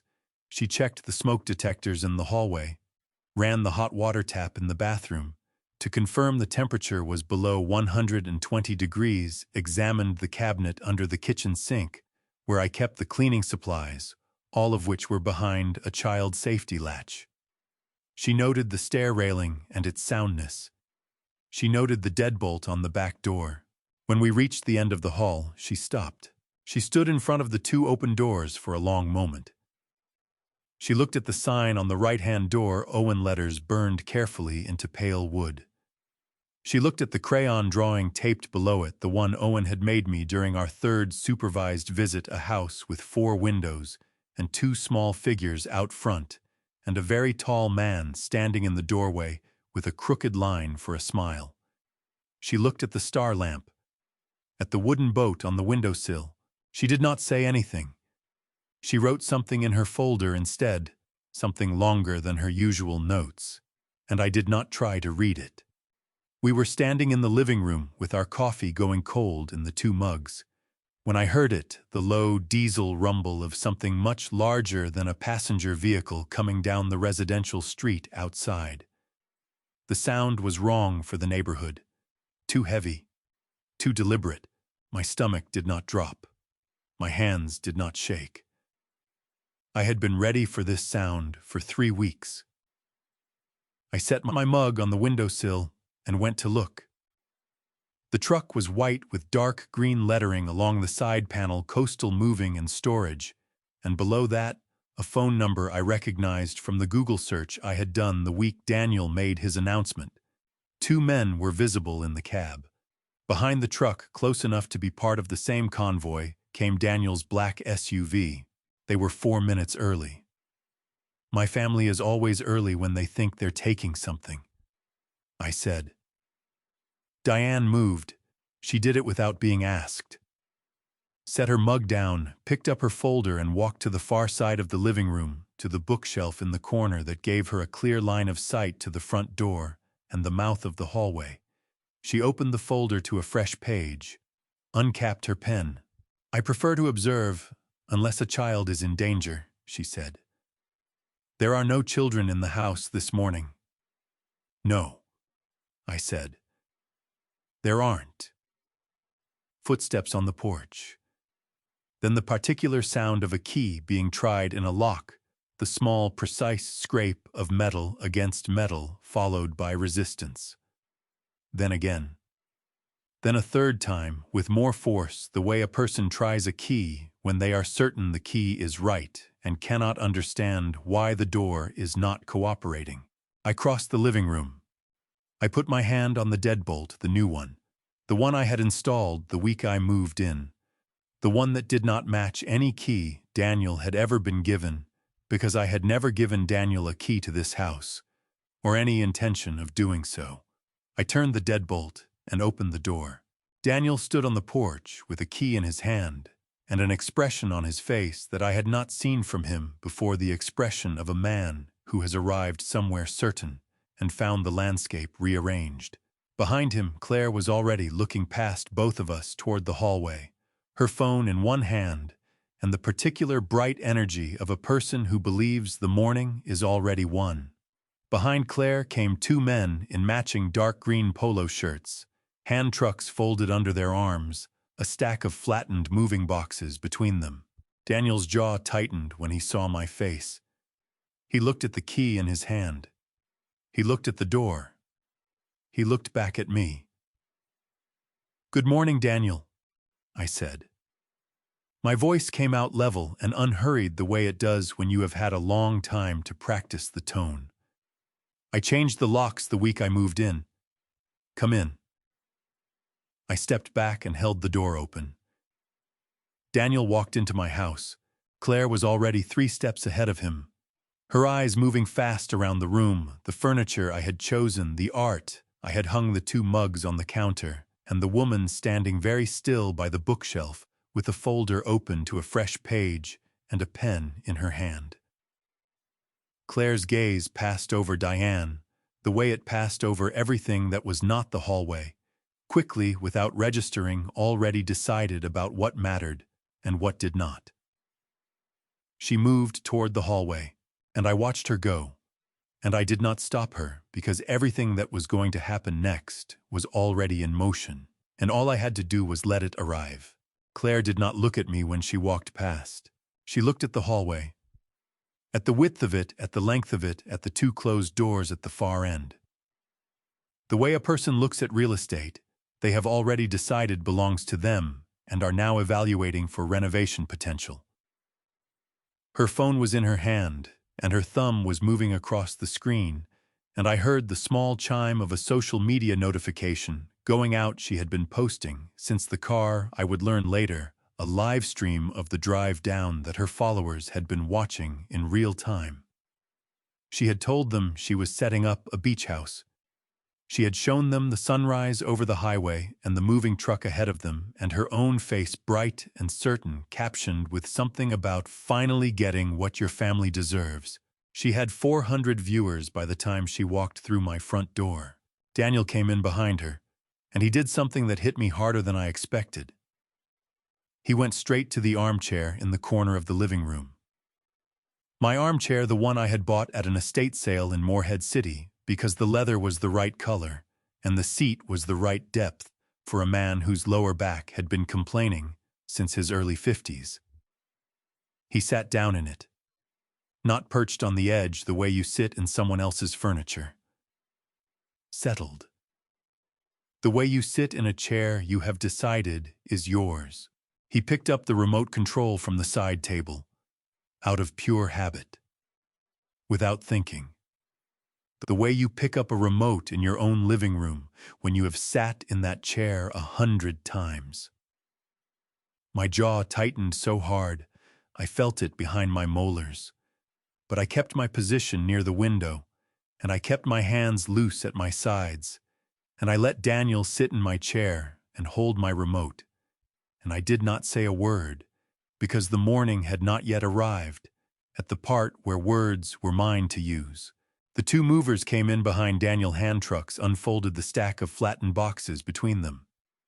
The older one, a broad man in his 40s, with a gray beard and the permanently evaluating eyes of someone who has moved a great many households and learned to read a room before committing, glanced at me as he came through the door. His gaze moved from my face to Daniel's settled posture in the armchair, to Diane standing quiet by the bookshelf with her folder open. Something shifted behind his eyes. He slowed down. He had not been told there would be other people in this house. "Ma'am," he said to Claire, his voice careful. "Where did you want us to start?" Claire was already at the mouth of the hallway, her phone still up, pivoting slightly to get the doors in frame. "The rooms at the end of the hall," she said without turning around. "Both of them. Everything comes out to the garage first. We'll sort it from there." The younger mover looked at the older one. The older one looked at me. I held his gaze and said nothing, because I did not need to say anything yet. What I needed was for Claire to keep going exactly where she was going. She reached the right-hand door first. She stopped. Her phone came down an inch. She was looking at the wooden sign Owen burned into pale wood and at the crayon drawing below it, the house with 4 windows and the 2 tall men in the doorway and the 2 small figures on the front lawn. Her head tilted slightly the way it does when you encounter something that does not match the picture you had constructed in advance. "What is all this?" she said half to herself. The way you say something when you expect no answer, because you have already decided the answer doesn't matter. She reached up. Her fingers found the corner of Owen's drawing, and she began to peel it from the door, the tape coming away in a small, sharp sound that went through me like a current through old wire. I crossed the room. I did not run. I want to be clear about that. I walked the way I walk when something needs to be handled immediately and carefully, and without the kind of force that gives the other person a story to tell about you afterward. Quick, exact. 68 years old, and my legs still knew how to cover ground when the ground needed covering. I heard my own voice come out lower and steadier than anything else in my body felt in that moment. "Take your hands off my grandchildren's door." The word landed in the hallway and spread outward like a stone dropped in still water. Claire's hand came off the drawing. Her fingers pulled back as if the door had burned them. She turned around slowly, and her face did something I had not seen from her before. Not anger, not indignation, but genuine confusion, the kind that comes when the ground shifts under you before you have had time to brace. "You're what?" she said. From the living room, I heard the armchair creak. Daniel had straightened up. The remote was no longer in his hand. The older mover had stopped moving entirely. He was standing at the mouth of the hallway with his hand truck and his gray beard and his permanently evaluating eyes, and he was watching me the way you watch a man when you are beginning to understand that you have walked into the wrong kind of job. The ocean came through the window at the end of the hall, that slow, patient sound in and out like the house itself was breathing and had been breathing all along and was not going to stop for any of this. "Your grandchildren," Claire said again, louder this time, her voice climbing toward something that was not quite anger yet but was looking for the stairs. "Robert, what are you talking about? You don't have grandchildren. That's the whole Daniel told me you don't have." She stopped, turned her head toward the living room where Daniel had risen out of the armchair. "Daniel, what is he talking about?" Daniel's face had gone the particular color of a man who has built something elaborate and is watching the first wall come down. Not pale. Something worse than pale, the grayish, stripped color of a face from which all performance has suddenly been removed. "Claire," he said. "Let me... What is he talking about?" Her voice cracked on the last word, sharp and high, and she was looking at her husband with an expression I recognized, not from knowing Claire, but from knowing what it looks like when a person begins to suspect that the map they have been given does not match the territory they are standing in. "Daniel, whose rooms are these?" Daniel opened his mouth. What came out was not words.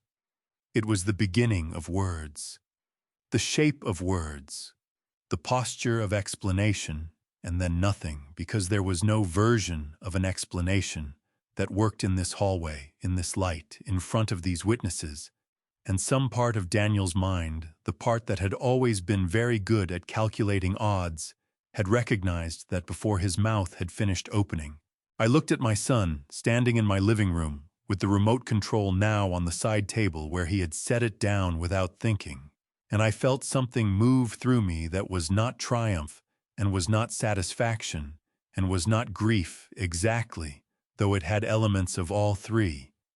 It was clarity. The specific, aching clarity of a moment that has been coming for a very long time and has finally arrived. "Come back to the living room, Claire," I said. "Both of you. There are some things I need to show you."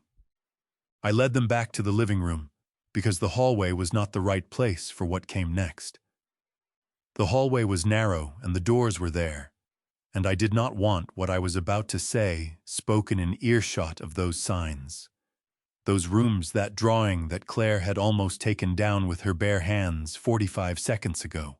The folder was on the side table where I had placed it that morning, next to the 2 cold mugs of coffee. I had put it there deliberately, the way you lay out tools before a job, so that when you need something, you do not have to search for it. I stood at the center of the room. Claire stood near the kitchen doorway, her phone finally dark in her hand. Her arms crossed tight across her chest, the way people hold themselves when they are trying to keep from flying apart. Daniel stood near the armchair he had vacated, one hand gripping the back of it, his knuckles showing white against the leather. The 2 movers had retreated to the edges of the room. The older one was near the front door. He had not unfolded his hand truck again. Diane stood by the bookshelf. She had not moved. She had not spoken. Her pen was moving steadily across the page of her folder. "Those rooms belong to my grandchildren," I said. My voice was even. I had worked for months to make it even for this moment, and it held. "Their names are Lily and Owen Reed. They are 10 and 7 years old. Their mother was Hannah Reed." I paused for exactly one beat. My daughter. Claire's arms dropped from her chest. You have a daughter. I had a daughter, I said. She died in December. A car accident on Interstate 26 in the rain. She was 39 years old. I looked at Daniel. The hospital contacted her next of kin.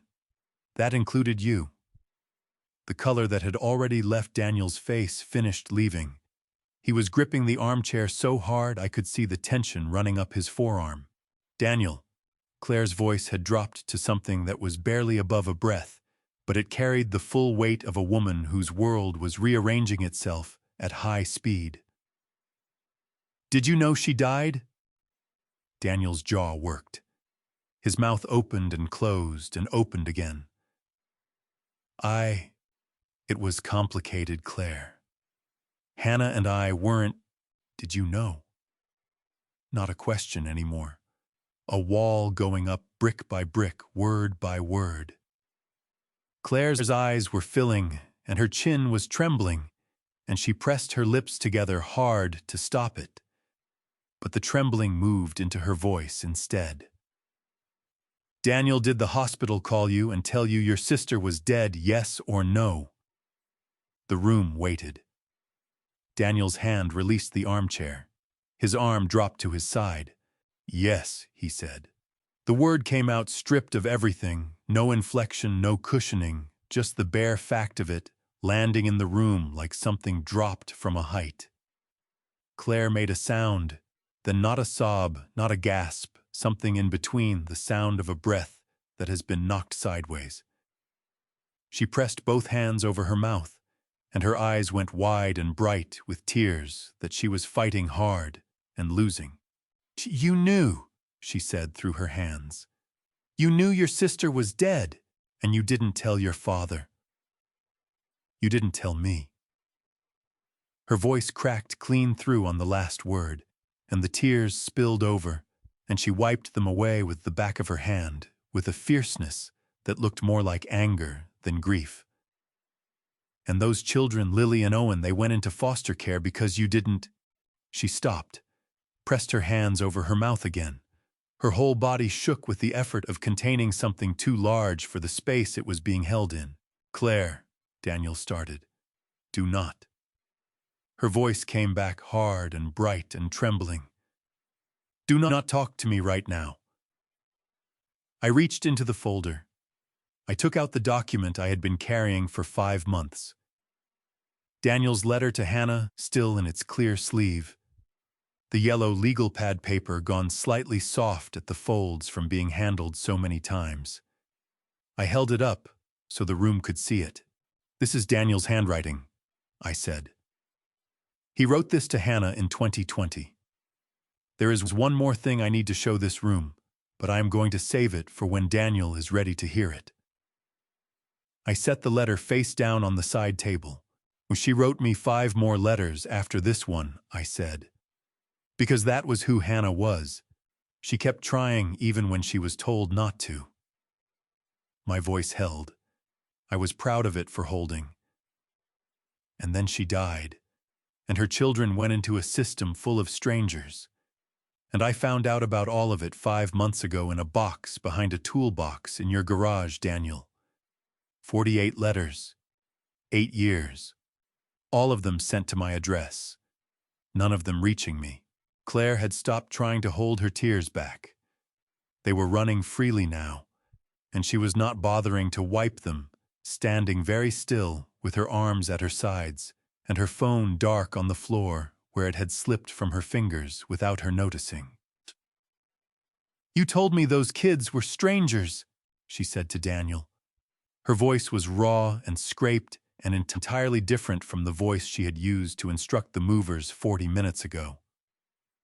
You told me they were trying to scam your father. You said their mother had walked away from this family years ago and never looked back.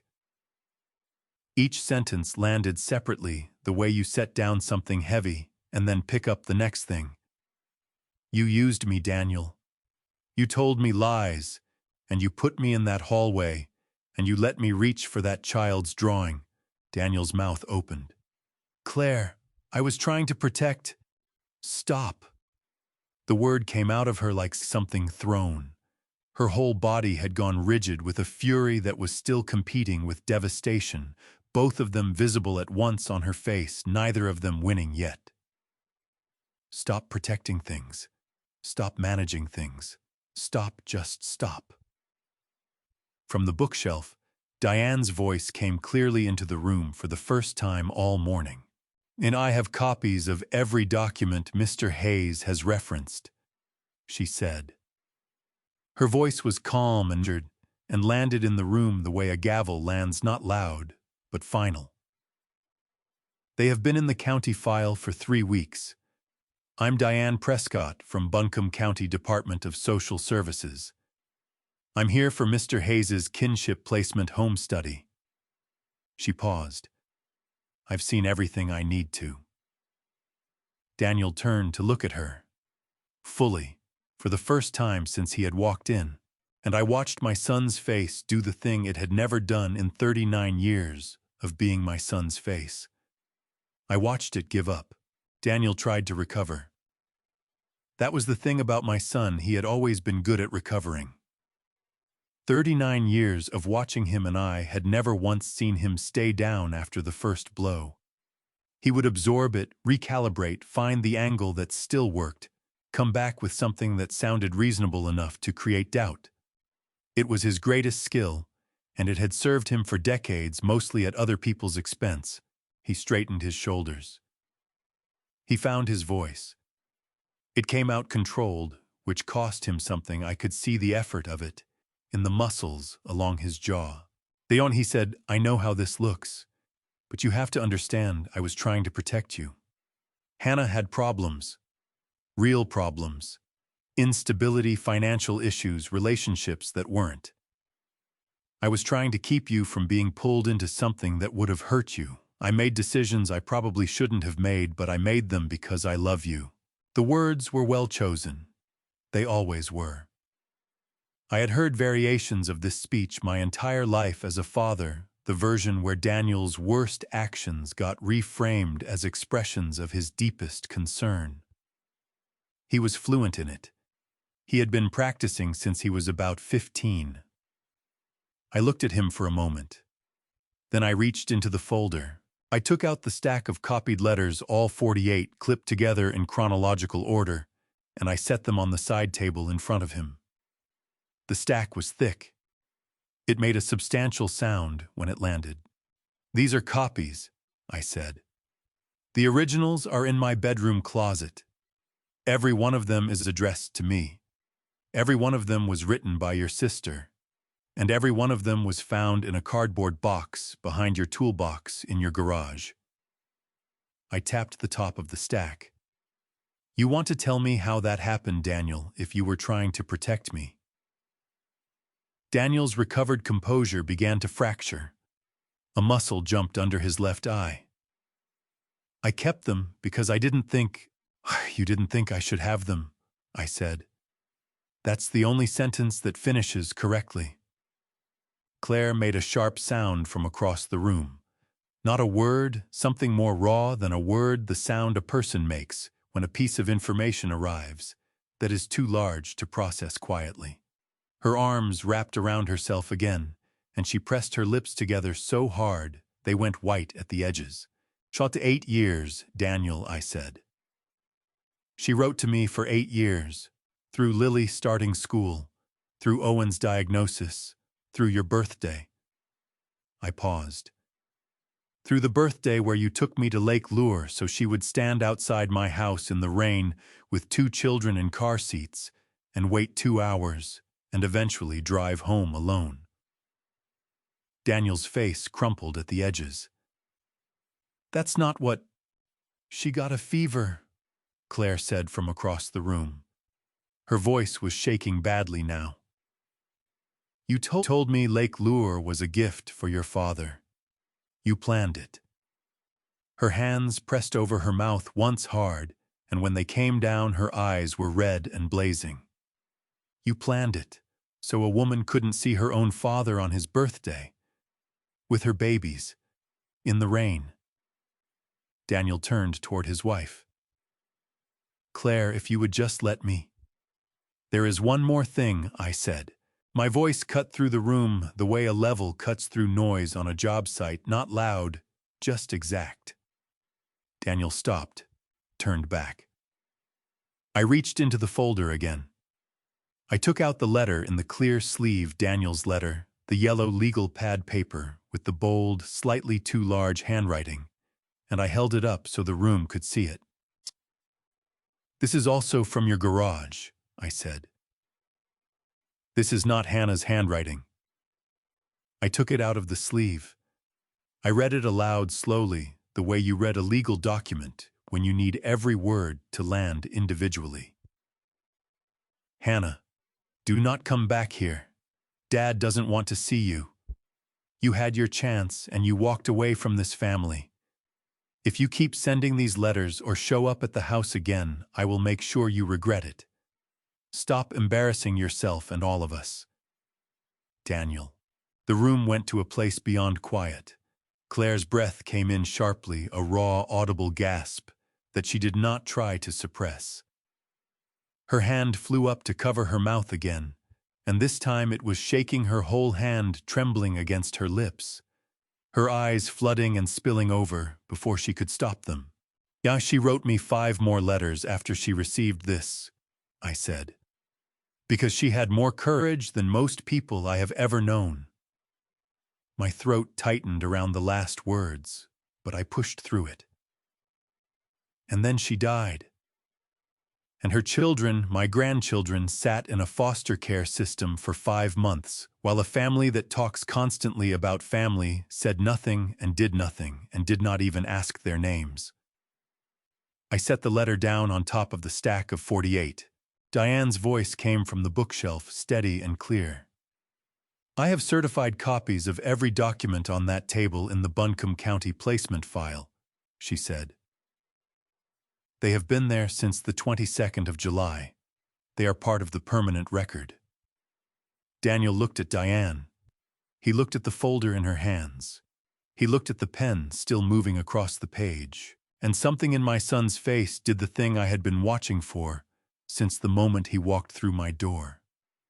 The performance stopped. Not gradually all at once, the way a power cut stops a machine. What was left underneath was just a man, 68 years old, standing in his father's living room, with nowhere left to go. Claire had stopped crying. That was the thing that told me the grief had finished its first pass, and something harder had moved in behind it. Her eyes were still red and swollen, but they were dry now, and they were fixed on Daniel with the particular focused quality of a woman who has been lied to and has finished being sad about it and has arrived at the next thing. You told me those children were strangers trying to take advantage of your father, she said. Her voice was low and absolutely steady, the steadiness of something that has stopped shaking because it has gone rigid. You told me their mother was a con artist. You said she had walked out on this family and never looked back, and that any claim they made on your father's estate was manipulation. She paused. Each sentence landed like a board being set down on a hard floor. You said that, Daniel, in our kitchen, 3 weeks ago. You looked me in the face and you said every word of that. Daniel reached toward her. Claire. She stepped back. Not dramatically, just one step, clean and deliberate, the way you step back from something you have decided not to touch. You turned me into the person who walked into this house and tried to take a child's drawing off a door, she said. Her voice cracked on the word child, and she pressed through it without stopping. You made me that person. I was on a live stream, Daniel. 400 people watched me walk in here to take a dead woman's children's rooms. Her voice broke fully on that last word, and she pressed her fist against her sternum and breathed through it visibly the way you breathe through pain that has a location. I posted about it. I told people I was setting up a beach house. 400 people. Claire. I can explain. You cannot. The two words hit the room like a door closing. There is no explanation for 48 letters. There is no explanation for that note you wrote her. There is no explanation for knowing your sister died and saying nothing to your own father for 3 months. Her voice was climbing again, raw and bright. There is no explanation I want to hear in this room right now. The older mover cleared his throat. I had almost forgotten about him. He was still near the front door, his hand truck folded against his leg, his partner beside him, with the stack of flattened boxes that had never been opened. He had the look of a man who has assessed a situation and made a decision and is waiting for a polite moment to act on it. "Sir," he said to Daniel. His voice was professional and entirely without apology. "We're going to step out." Daniel turned. "What? We don't move a man's belongings out of his own home," the mover said. "And we don't move a child's room. That's not a job we're able to do." He picked up one end of the flattened boxes and nodded to his partner, who took the other end. "We'll process the refund through the office. You can call about the deposit." He looked at me briefly, not long, just enough to convey something, and then he moved toward the door with the quiet efficiency of a man who has learned when a job has stopped being a job. The younger mover followed without speaking. The front door opened and closed, and the diesel engine on the street turned over and pulled away, and the sound of it diminished down the road until there was nothing left but the ocean. Daniel stared at the closed door. The color had fully left his face now, and what was underneath was something I had not seen from him before. Not anger, not calculation, just the naked, awful exposure of a man who has spent his life controlling the story and has run out of story to control. Claire picked her phone up from the floor.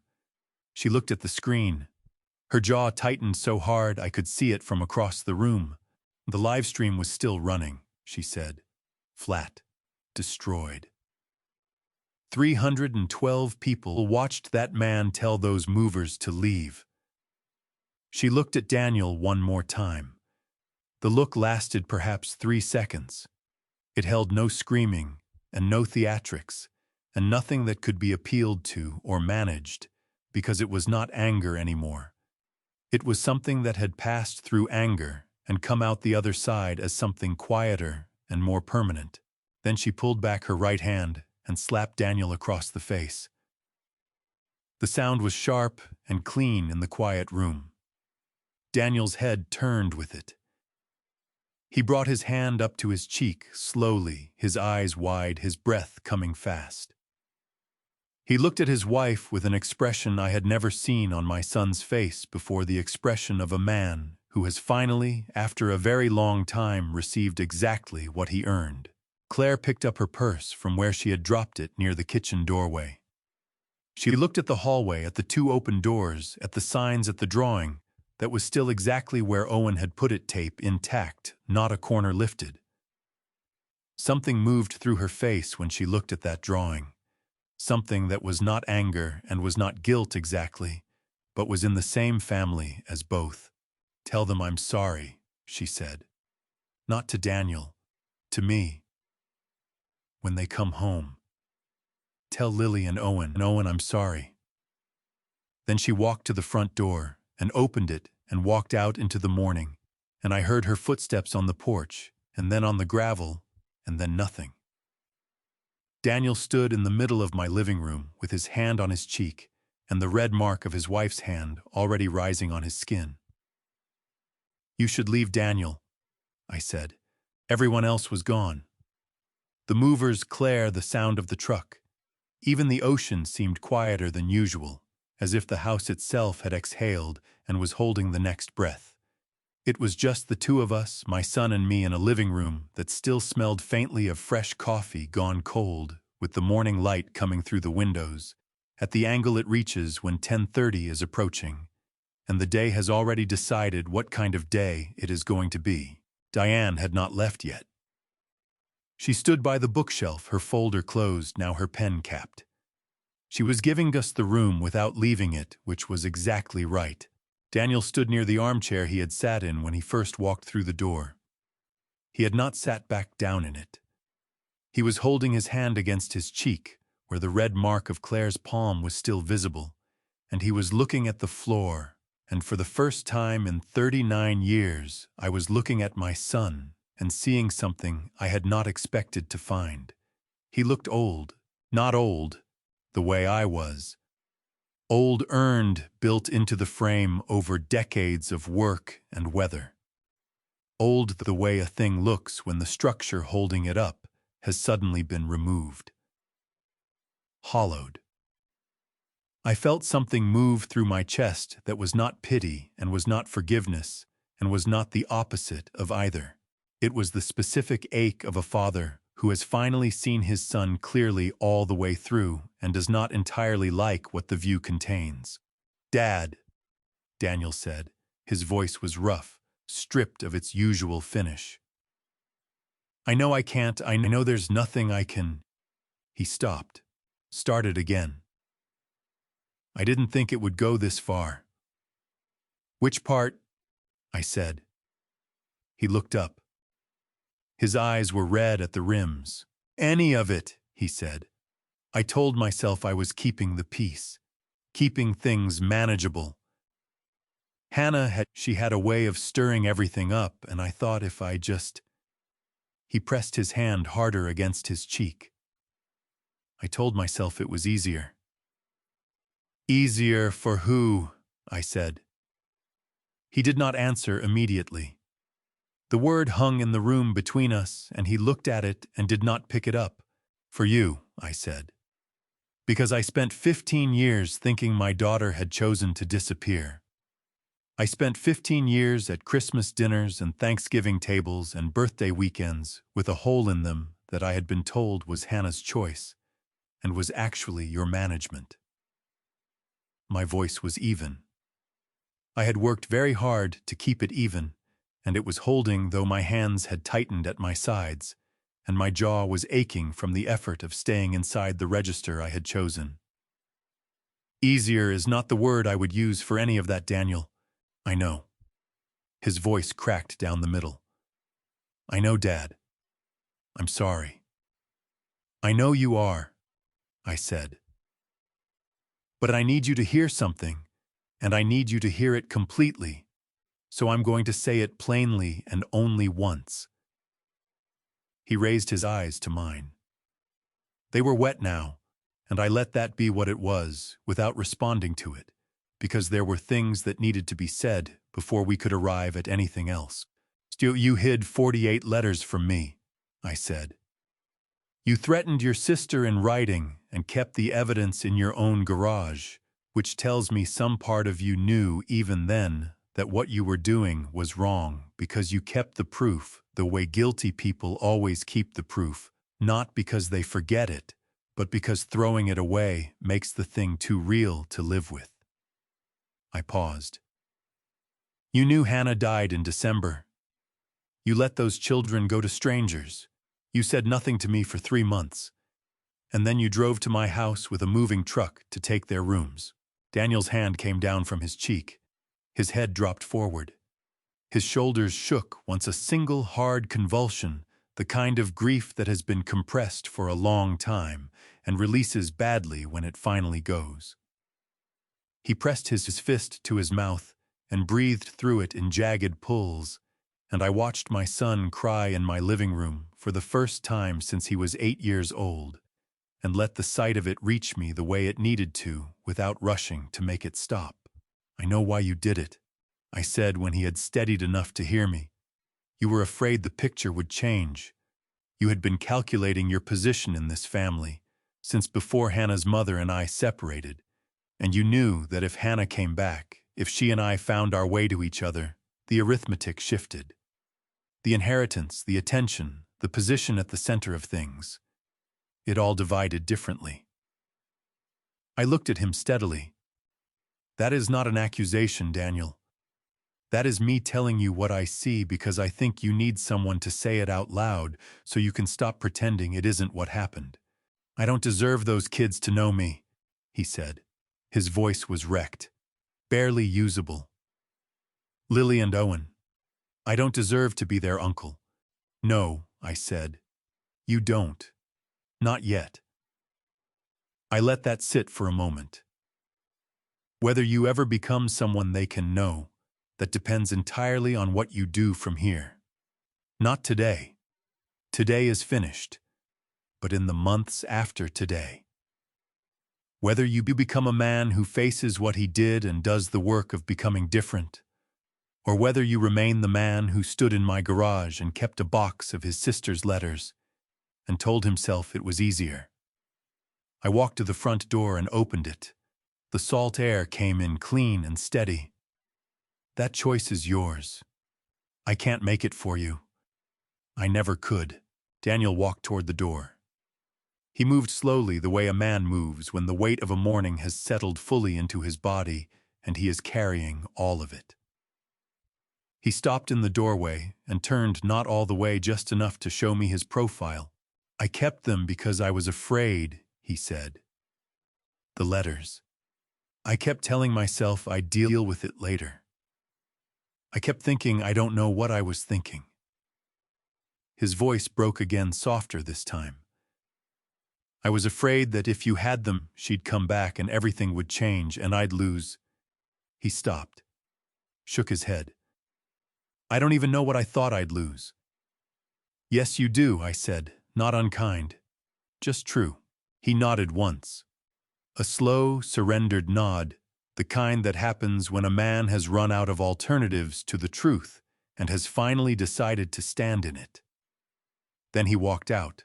I watched him go down the front walk to the black SUV. Claire's car was already gone from the driveway, had been since she walked out, and he got in and sat there for a long moment before he started the engine. I could see him through the windshield, one hand on the wheel, looking at nothing, or at something only he could see. Then the engine started, and he pulled out and drove away down the street. Diane closed her folder and walked to where I was standing at the open door. Mr. Hayes, she said. Ms. Prescott. I'll write the visit report this afternoon. Her voice was professional and warm, in equal measure the combination she had clearly spent years calibrating. For the record, nothing that happened this morning harmed your case. A great deal of it strengthened it considerably. She paused, and her professional face softened by exactly 1 degree, the way it does when a person allows something true to show through the surface of something practiced. You built a very good home here, Mr. Hayes. She walked to her car. I watched her go. Then I was alone in the house for the first time all morning, and I stood at the open door and listened to the Atlantic.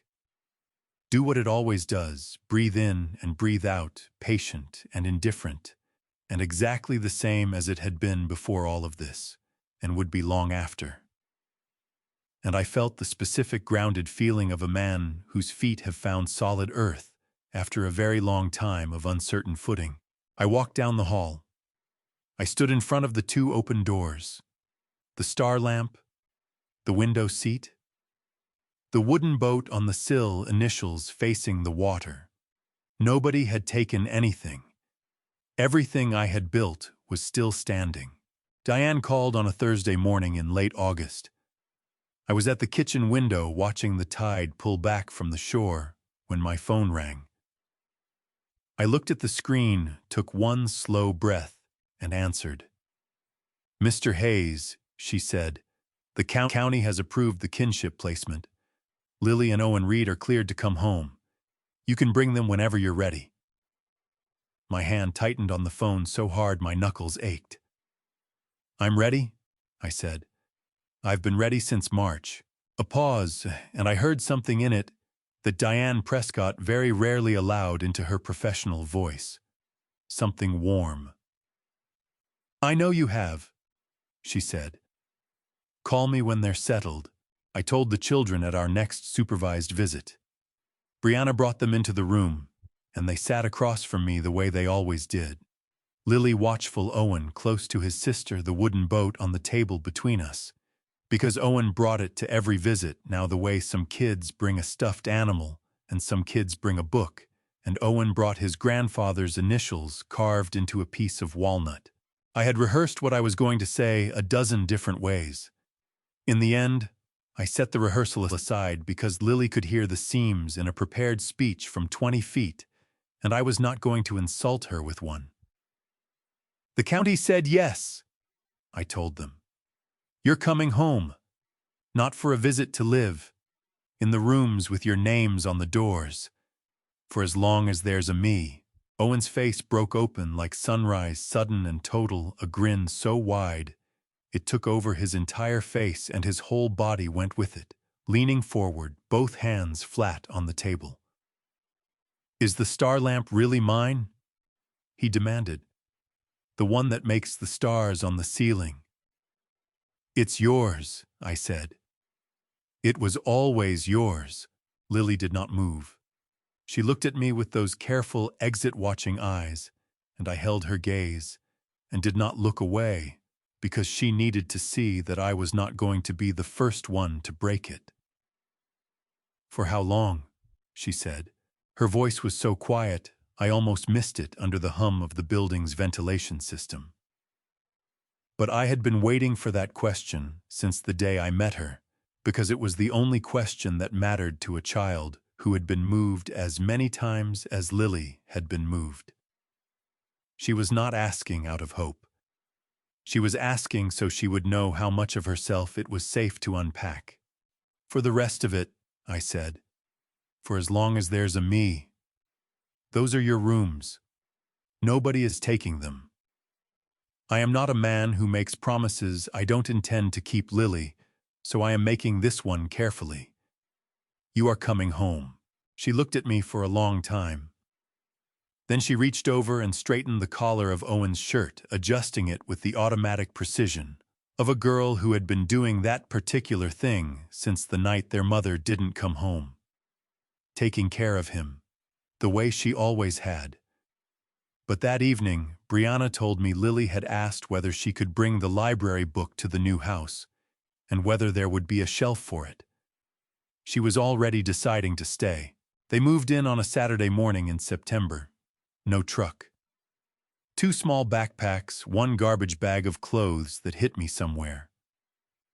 I did not have a name for a library book in a clear plastic sleeve, and 2 children standing in my driveway looking up at the house like they were not yet sure they were allowed to want it. Lily held Owen's hand. "Is this it?" she asked. "This is it," I said. I opened the door. Owen walked in first and stopped in the middle of the living room, and turned in a slow circle, looking at everything, the ceiling, the floors, the morning light coming through the kitchen window. Then he looked down the hallway at the 2 open doors. He let go of Lily's hand and walked toward them by himself, and I watched him do it, and I felt something loosen in my chest that had been tight for so long. I had stopped noticing it.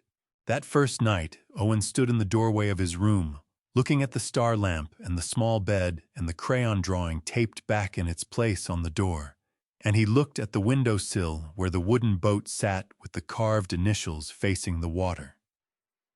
Then he looked out the window, and he went very still. "There's a real one," he whispered. His finger went up to the glass, pointing at the lighthouse out on the point, blinking its patient rhythm against the darkening sky. "A real lighthouse. You can see it from your bed," I told him. He pressed his forehead against the glass and looked at it for a long time. Then he turned around, and with those serious dark eyes and a smile that was small and private and entirely his own, and he said, "Okay, Grandpa," in the tone of voice a child uses when they have decided something important. The weeks that followed were not a fairy tale, and I would not want to tell you they were. Lily tested every boundary the way you test a bridge before trusting it with your weight. She asked for things in small voices and then flinched, waiting for the catch. She watched every exit for 3 weeks. But one evening she stood in the kitchen doorway and asked in barely more than a whisper if she could have the blue cup with the boat on it. I gave her the cup. She used it every day after that. Owen stopped waking at 3 in the morning to check that the house was still there. In October, I was standing at the kitchen window watching the tide when I saw Emma and Caleb at the back fence, Daniel's children, 7 and 9 years old, standing on the outside looking in. No one had brought them. They had walked from their grandmother's house 2 streets over. Lily was in the yard. She saw them before I did. She stood looking at them for a long moment. I held my breath. Then she walked across the yard and opened the gate. "You want to see the beach?" she said. Emma nodded. Caleb looked at the sand and said nothing, but his feet were already moving toward the opening. Lily turned back toward the house and called up to me through the window. "Grandpa, can Emma and Caleb come down to the water with us?" I looked at my granddaughter standing at the open gate with the Atlantic behind her, and the morning light on her face, and one hand still on the latch, not forcing anyone in, just holding the door open for whoever was ready to walk through it. "Of course," I said. They called me childless. For years that word followed me like a judgment, like evidence that my life was diminished, that a house with 4 bedrooms and no one in them was something to be corrected, redistributed, handed to someone whose life counted more. They were so certain it meant empty. They were wrong. They were just early. I never needed to close those doors. I just needed to wait for the right people to walk through them. People ask me sometimes what I learned from all of it. From the box in the garage, from the 48 letters from the morning, the moving truck came and left without moving a single thing. Here is what I learned. Silence is not the same as peace. For 15 years, I accepted a quiet that had been manufactured for me, and I called it my life. I stopped asking questions because the answers I was given were comfortable enough to live inside. And while I was comfortable, 2 children were growing up without a grandfather who would have given anything to know their names. I believe God put that box in my path on a Tuesday in March. A cardboard box behind a toolbox in my son's garage, sealed with tape that had gone yellow at the edges, 3 letters written in blue marker on the side panel, in a handwriting I would know anywhere. That was not coincidence. That was God holding a door open that had been shut for 9 years, and I had enough sense left to walk through it. If I could tell you one thing from this grandpa story, it would be this: do not wait for proof before you go looking for the people who love you. Do not let someone else's comfort become the reason you stay quiet. And if you are the one keeping the letters, stop. The cost is always higher than you think. This family story does not end with courtrooms or headlines. It ends with a little girl opening a gate and asking 2 children if they want to see the beach. That is what grandpa stories are actually for. That is what every family story is actually for, not the fighting over what people leave behind, but the choosing of who you go back for.